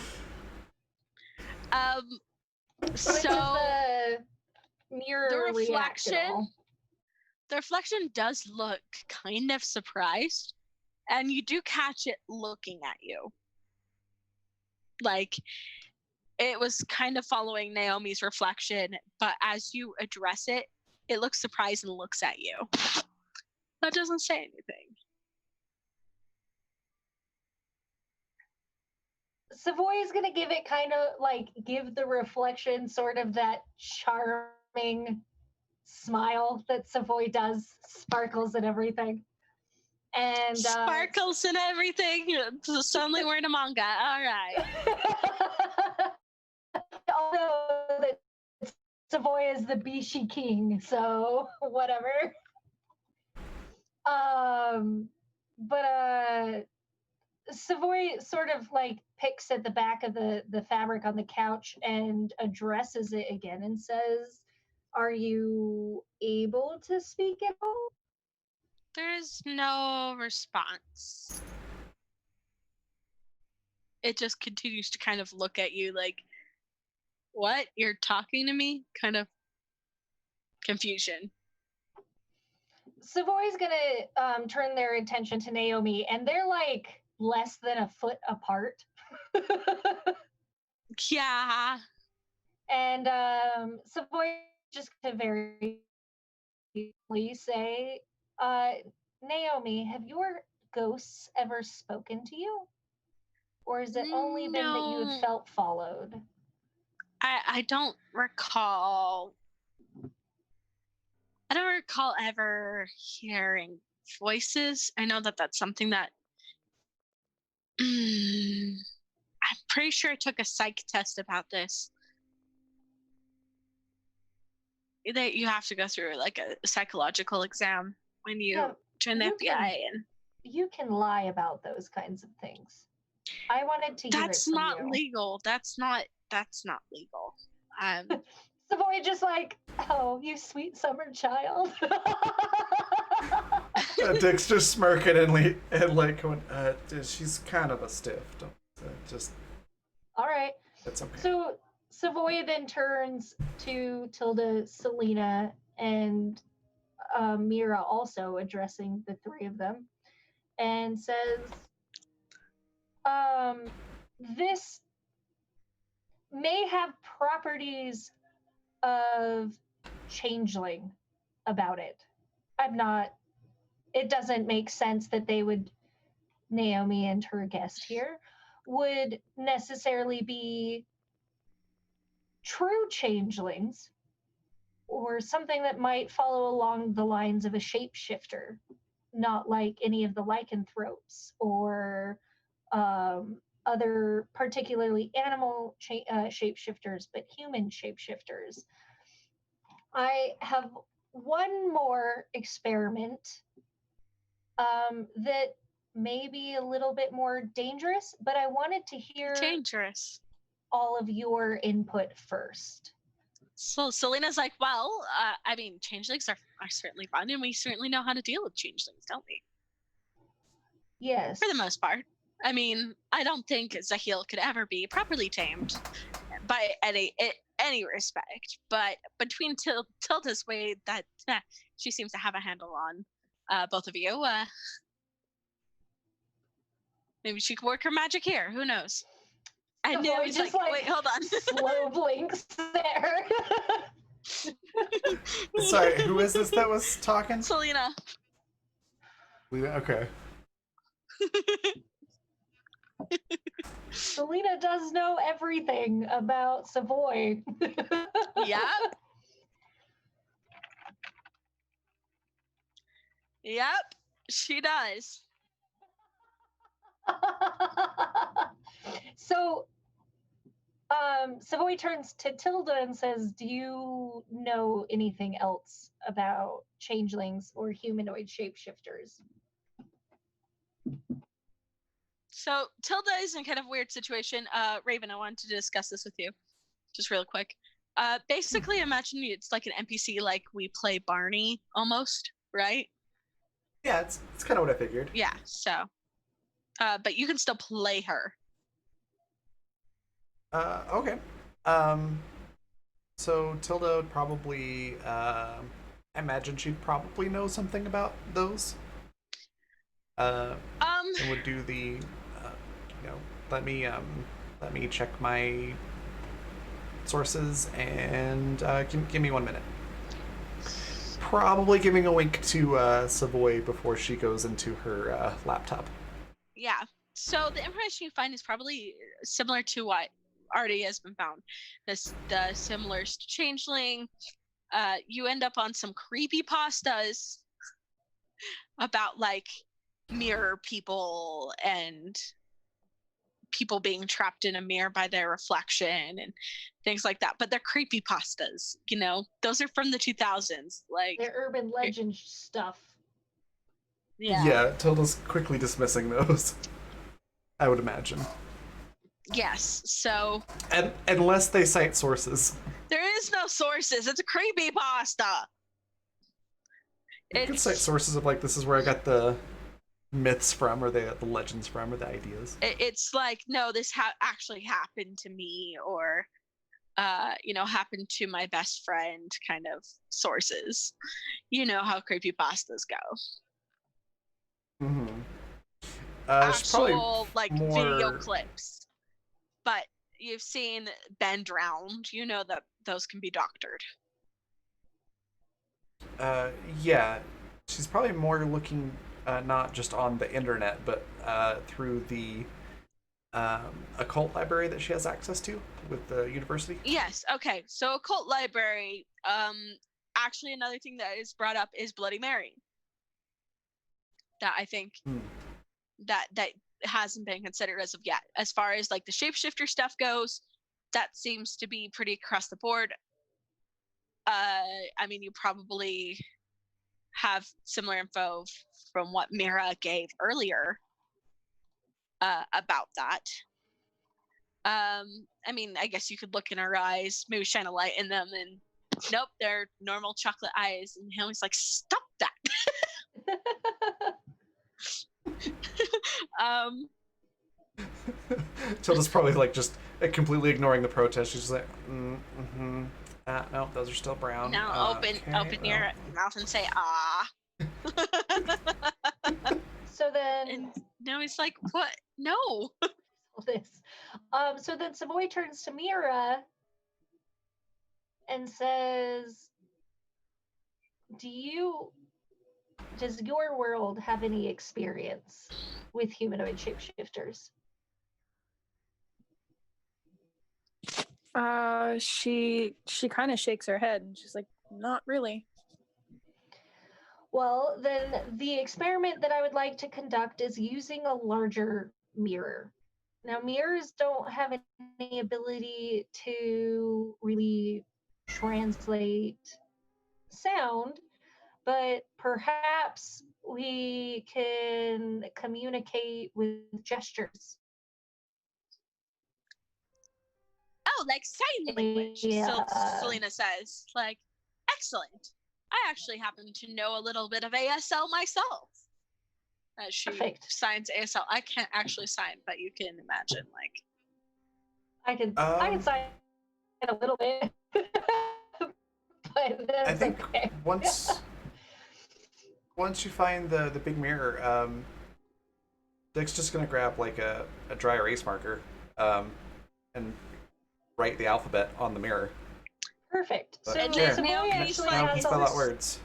It's just like a Ouija board, and Selena's like, exactly. Well, I would like to clarify there's one big difference between a Ouija board and this. Is a Ouija board is you are allowing your body to be controlled by something else. This is a bit safer. The big mirror that was in the parlor room that was covered up, Savoy is going to pull the sheet off of it, pull it off the wall, and set it up lengthwise across from Naomi. Interesting. Okay. Naomi is Cut her on my face. very uncomfortable. She's just like, are we sure about this? No, I'm not sure. Do you want? We don't. We have no idea how else to go about this. If you have a better suggestion. I really don't. It's just, I feel stupid.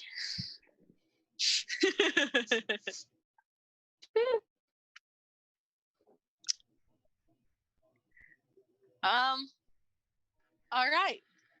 So you set up this mirror, and there is Naomi's reflection.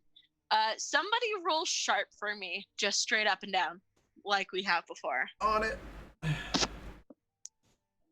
Like a blue bonnet.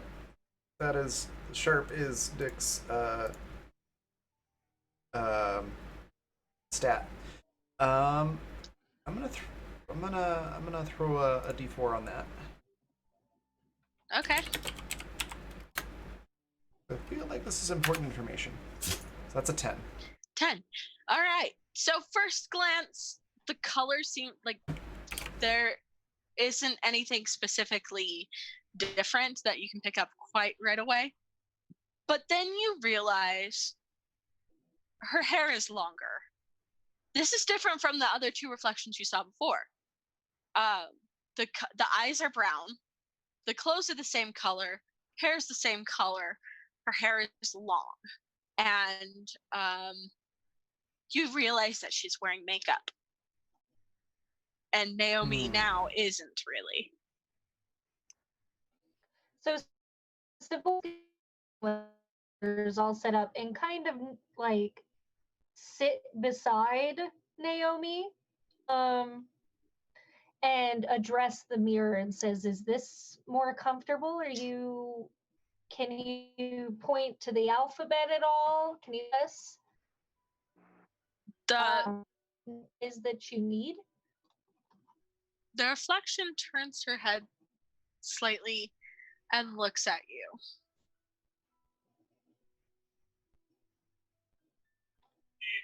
That's all. Savoy kind of takes like a sigh. Says like, Naomi, can you talk? I mean, I can certainly try. Ah, God, this feels really strange. Maybe, just to be on the safe side, maybe let's not have Naomi touch the mirror. Just a heads up. Sounds reasonable. Why? What would? I've touched a mirror before. It's not like I.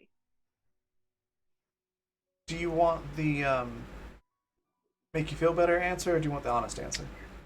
I assume that the honest answer is better. Yes. Well, there's lots of different things that can happen. There is mirrors being enchanted to work as portals. There's mirrors being used to scry, and then when you come in contact with the mirror, you can get pulled into it. There's all sorts of curses that could be on you that would make you go and swap places with this reflection. I don't know the specifics, but I've seen enough stuff to know. That's kind of alarming. Hence my suggestion. Okay.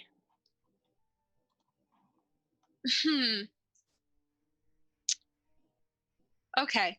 All right. So she turns and looks at her reflection, and she looks at all of you. It's like, well, what do I? She looks specifically at Emira. It's like, you're a fairy. What kind of questions do I ask a fairy? I don't think it's particularly what you ask, but the way you ask it. You want to make sure that you phrase your sentences very straightforward.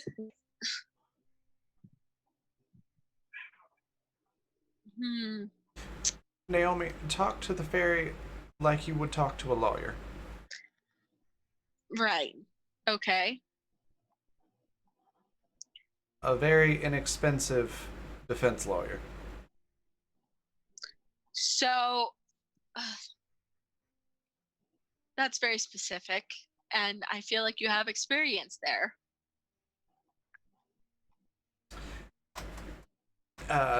Essentially, they will take anything that you say that they can use to win their case, no matter how tiny the shred of loophole that is there, and they will use it. So don't create loopholes.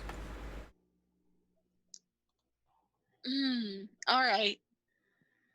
So Naomi looks at the mirror and says, "Okay, who are you?" And the reflection just kind of looks back at Naomi, and it seems like there's a look of quizzical look, and it parrots what she's saying in her mouth. It's as if it really was her reflection. It's just a second delayed, or a moment delayed, not even a full second.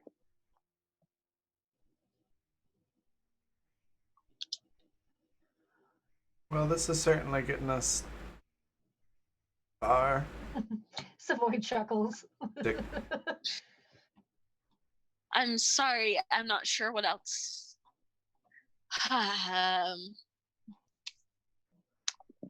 Are you a fairy? And it parrots. Are you a ghost? Still. Naomi is like, I'm not sure. Naomi, why don't you ask yourself these questions? And I mean, not in the metaphorical meditation kind of way of who am I really? Is there a God? Those kinds of questions, I know. more along the concept that, I mean, whatever this is a part of you, and sometimes you have to ask it like you're asking yourself. Okay. Maybe in doing so, your intuition might peek up and give you an answer. Savoy's like grasping at straws. Okay. Naomi considers her reflection and she looks at the lot of you and she's like, what if, now hear me out, what if it's because I have an audience that nothing's happening? That could be it. I'm not sure I feel safe letting you do this by yourself. No, but I certainly understand, but if there could be like cameras? Barney's like, we certainly do have security cameras. We do, yes. Barney, would you go and obtain a camera from my desk, please? We'll get that set up and see if we can capture anything, perhaps even an audio recording that maybe we can't hear. And we'll get that squared away, and we will just be across the hall waiting. You can go in the dining room if across the hall is still too close. I mean, it's certainly worth a shot. And Barney's like, I will do that right away. Thank you. And does so. Dick is not gonna leave the room, but instead go to leave the room, but sort of as soon as she's out of the reflection of the mirror, circle around to stand behind the mirror. Naomi kind of looks at you quizzically from like around the mirror, like, do you think that's going to work? Well, it might have if you hadn't just acknowledged that I'm here.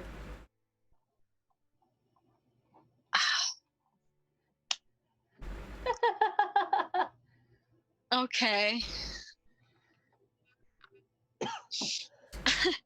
We're gonna work on your training.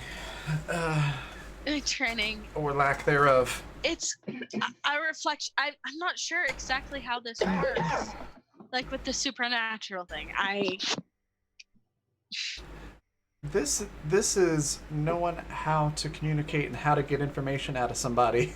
Come on, Dick. Without them knowing you're getting information out of them. I've got a bottle of Jack in the other room. Voice says.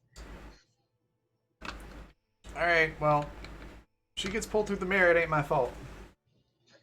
We've done all that we can up until this point, and we will continue doing all that we can to ensure that nothing happens to Naomi. But I think at this point, it's between her and her reflection. Alright, well, for the record, I think this is a stupid decision. I'm gonna go get drunk. Have fun with the mirror. Okay. I'll not touch the mirror. I think that was a good idea. Not that I think that it would do much, but alright. Selena's like, this will be exciting. So once Savoy has the camera, Savoy gets it hooked up and patched into their phone so that they can watch while whatever's going on, so that they can react immediately if something does happen. And then Savoy will leave with everybody else, I guess. So, yeah. So you guys are all in the other room. You're watching the camera. And Naomi just kind of like sits there for a second and she's like,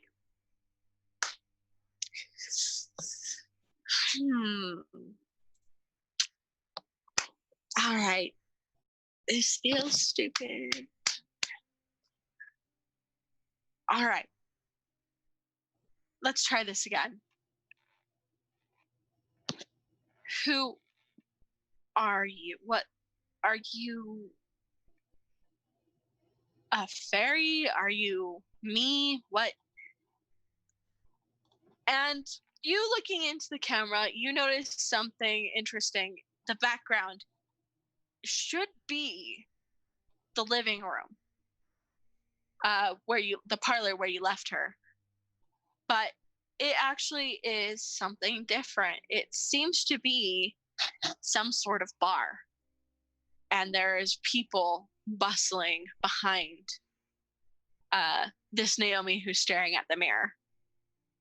So Savoy makes sure that everybody's watching also. Yes. It doesn't seem like Naomi seems to notice this. Dick's not watching. She's in the room and she's drinking, but she's not watching. Okay. Basically, her attitude is like, I'm not gonna sit here and watch this go bad. Okay. Because she's convinced it's gonna go bad. So then Savoy sat with Mira and Tilda and Selena then. Mm-hmm. All right. And however, that Naomi just continues to parrot whatever Naomi's saying. Savoy is going to take a look at the background and see if they can tell where this bar is. Do me an investigate a mystery. Okay.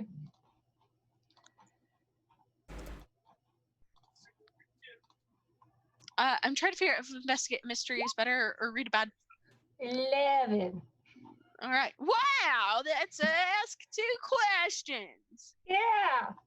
What happened here? What sort of creature is it? What can it do? What can hurt it? Where did it go? What's going to do? What's being concealed here? I would say these questions don't even necessarily really apply. This is kind of a bizarre situation, but it's still a mystery, right? Right. So I would say just ask me 2 things about this background. Pretty much. Does Savoy recognize anybody or anything?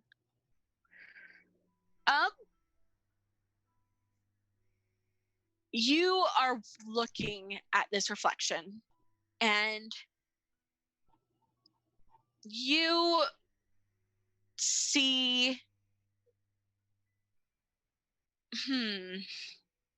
you see things with you first notice the lights. The lights almost look like acorns as opposed to actual lamps.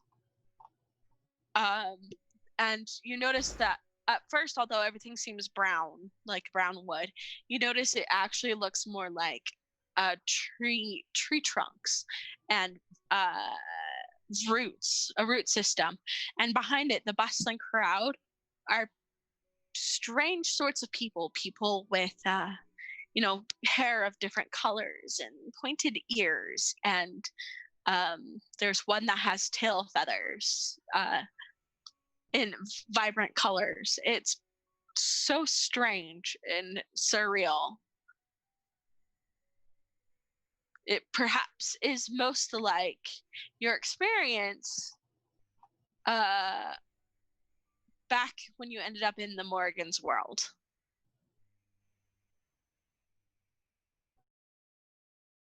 Right. And I get one more question? Yes. Or was that the 2 of them? I would. So I do get one more? Depends on the question. Depends on the question. Okay. The second question was feel an awful lot like that really weird dream Savoy had the other night, wherein they got dragged into a mirror.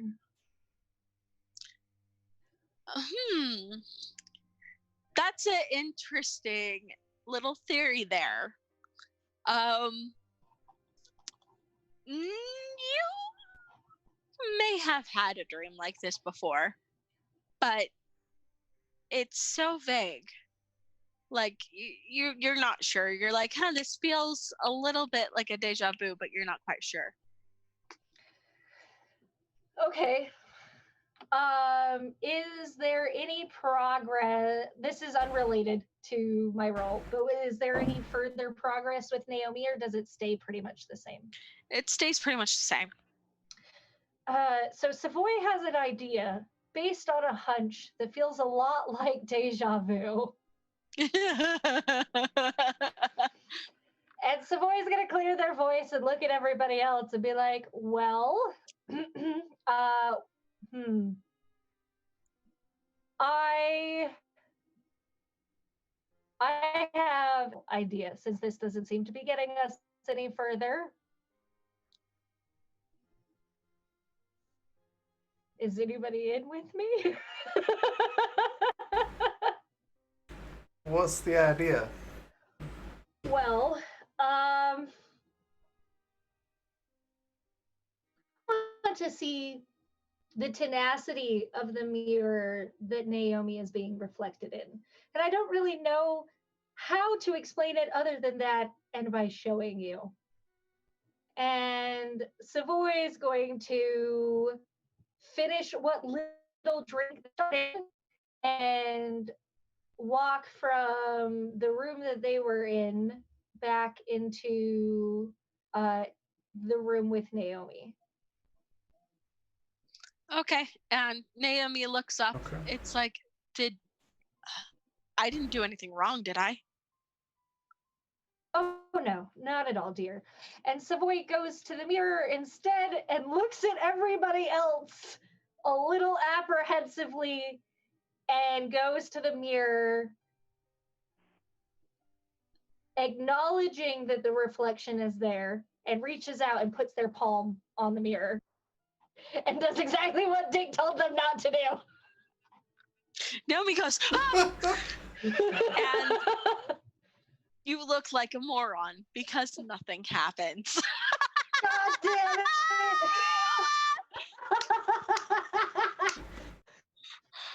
Dick just looks at Savoy and goes, Fuck! I'm out of ideas. I'm pretty sure it's Naomi that has the issue, not the mirror itself. So I think the only danger is if Naomi touches it. Naomi actually pauses and she's like, "Do you want me to touch it? Should I?" No. Oh, I do okay. not. Well, that is the opposite of what I want. Is there a way for me to? May I? If you really think something's going to happen when I touch it, and we need to eliminate this from the possibilities, can someone hold on to me, hold me back, tie me with a rope? That sounded wrong. I mean, Savoy's like, I'll tie you up with a rope. Dick's doing the same thing. Dick's like, later. She's like, wait, what? Dick just winks at her. But Dick looks at Mira and goes, "Hey, Red, before we try the stupid last option, that Lily, the little kiddo, can't she do that poltergeist thing and talk to the prince? Wasn't he looking for a mirror or something?" Poltergeist thing. And she looks all possessed and.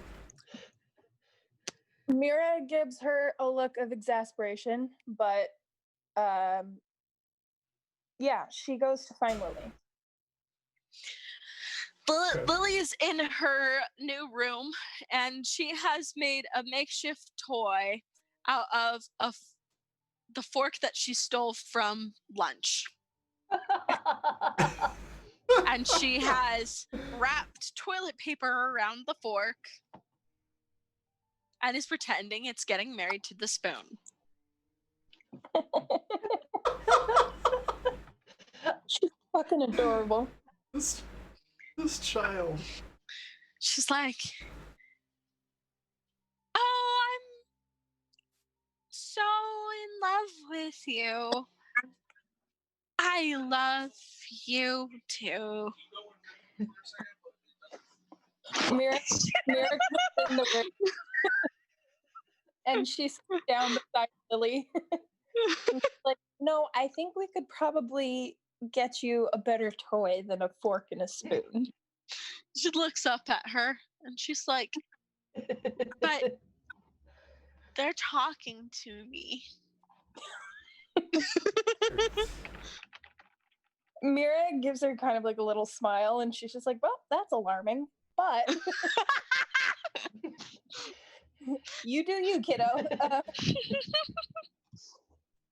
She just kind of looks at Lily and she's like, hey, do you know what the prince's mirror is supposed to look like? I think it looks like a mirror. Thanks, kid. Mira looks like she's trying to convince herself that child murder is not something she wants to add to her list.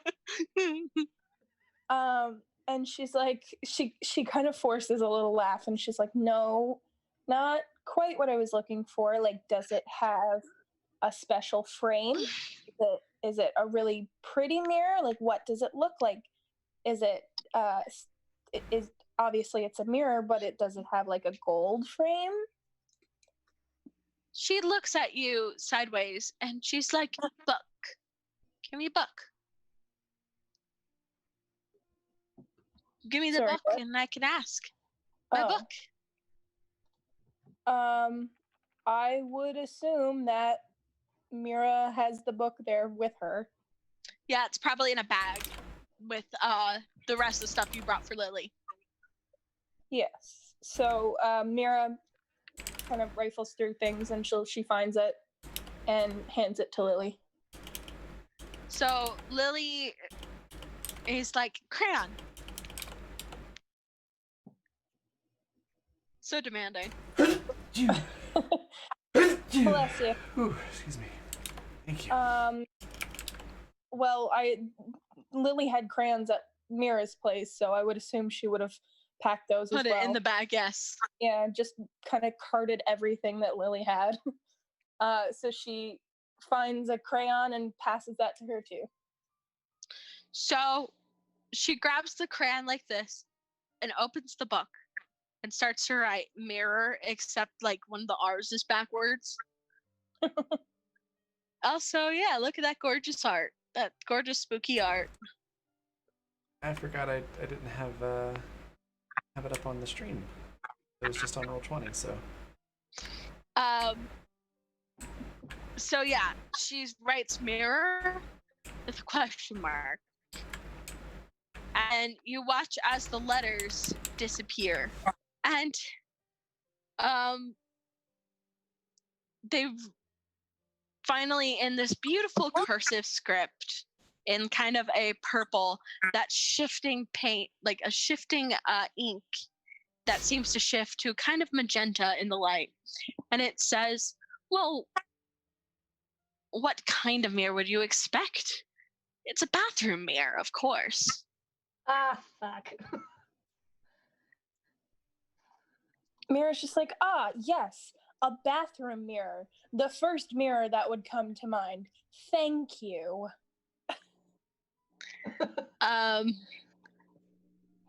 She's like, do you want me to ask another thing? Yeah, ask if it looks special. Okay, so she goes, L, U, she crosses out the U, puts another U, and K, S, the S backwards, special with the SHUL, question mark, and she's gonna get such an education living in Savoy's. The crayon disappears, and in that fabulous ink is written, it's a mirror about I would say wall height, and actually a drawing begins to appear, and the mirror, like, it would be it's kind of a rectangle that is drawn with a black frame around it. or a kind of plain frame around it that seemed to be taking up like a good wall, like above the sink counter space, like what you expect from a bathroom mirror.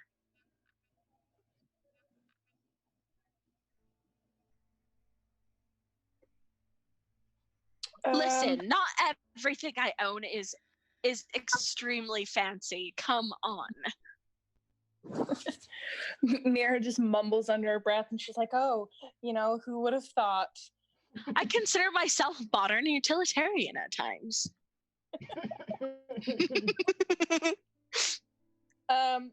Mira motions for Lily to just close the book.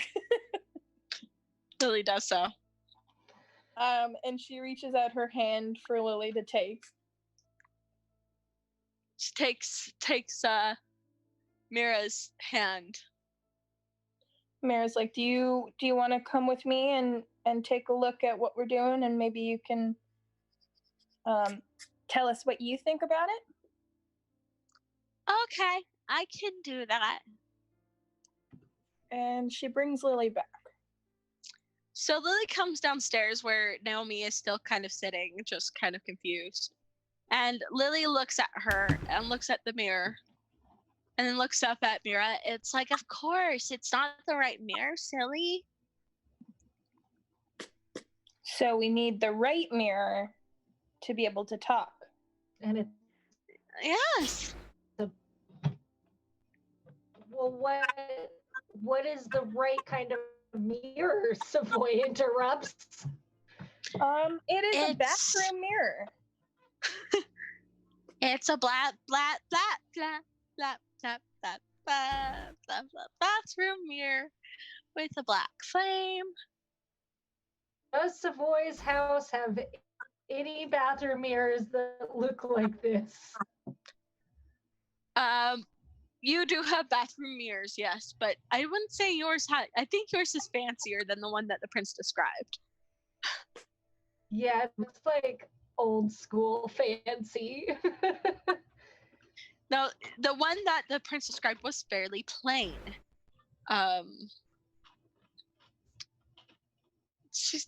Lily's like, no, if it was here, it'd be too obvious, silly. Mira, where are we gonna find an average bathroom mirror? Mira looks. Where does Naomi stay? Well, that's what I was going to ask. Yeah. Well, it looks like it's field trip time, kids. And that is where we're going to end for tonight. Dang it. Nice. Do-do-do.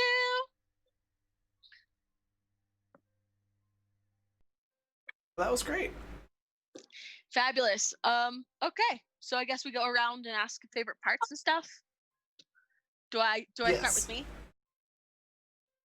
Sure. Okay. Well, hi, I'm Rowan North. I have a game on Friday, a one-shot, Spirits the Storm, which is D&D 5e, and I'll talk a bit about like D&D 5e and the situation that's going on. But this was a second part, so that's why I'm still using 5e for it. And that's going to be a boss rush, like disaster zone. It's going to be great. So if you guys want to join and watch for that on Friday, I'm super excited. Please do. My favorite part is just Dick with the car, just jumping the curve and just nailing it, and just somehow like you're like, oh, I'm no good at this. Oh, I got a 10. That was pretty great. Cool.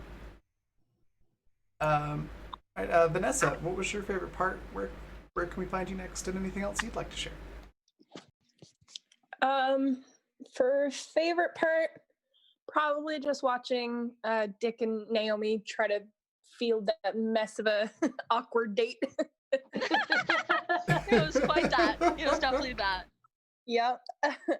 As for where you can find me next, I will be here on Saturday for another episode of Animus Absentus, where I play Annie, whose name I just momentarily forgot and panicked. But yes, I play Annie, so you can catch me then Saturday night, and then again next week here for more Tickfaw. Awesome. Next, we've got Yasmin. What was your favorite part? Where can we find you next? And anything else you'd like to share? My favorite part is it's the whole thing, but I also very much enjoyed the train wreck awkward date. And then I also really enjoyed like trying to think outside of the box and Savoy totally just being like, and you look like a dumbass. Oh my goodness. I was like, nah, damn it. That didn't work. You can find me That was pretty No, it's great. not good. here next week for Tickfaw Files. And yeah, that's about it. All right. And then my favorite part, the whole thing was really a lot of fun. But it was the date was pretty great. That was pretty fun. But also just getting to see Dick sort of not know like everything, but know enough to know that something's bad and to get to people who do know more about it. So seeing her sort of profession actually work with the dice was pretty fun. I think that was probably my favorite part. You can find me next Friday. I'll be back here at 1 p.m. Mountain Daylight Time, 3 p.m. Eastern Daylight Time, producing Where Things Go South. It's another Monster of the Week game GM'd by Polished Cryptid. And then Saturday, or Friday night rather, I'll be doing Spirits of the Storm as well. It's at 7 p.m. Mountain Daylight Time, 9 p.m. Eastern Daylight Time. And then, of course, we've got Sci-Fi Saturday, which is Void Cavalcade during the day, and Animus Absentus at night. That's pretty much the rest of the week here. But yeah, the whole thing was really good. Thank you very much, Michael, for all the donations and the guild coins. Thank you, everybody, for playing. And we're going to go on a raid, and we're going to go raid... let's go say hi to Scrat. So if you're not already following Scraticus, definitely make sure you do. It's a fantastic tabletop channel. And then we've got our raid cry, which is there in chat. I love you, Mr. Spoon. And yeah, we'll see you all Friday. Bye, everybody.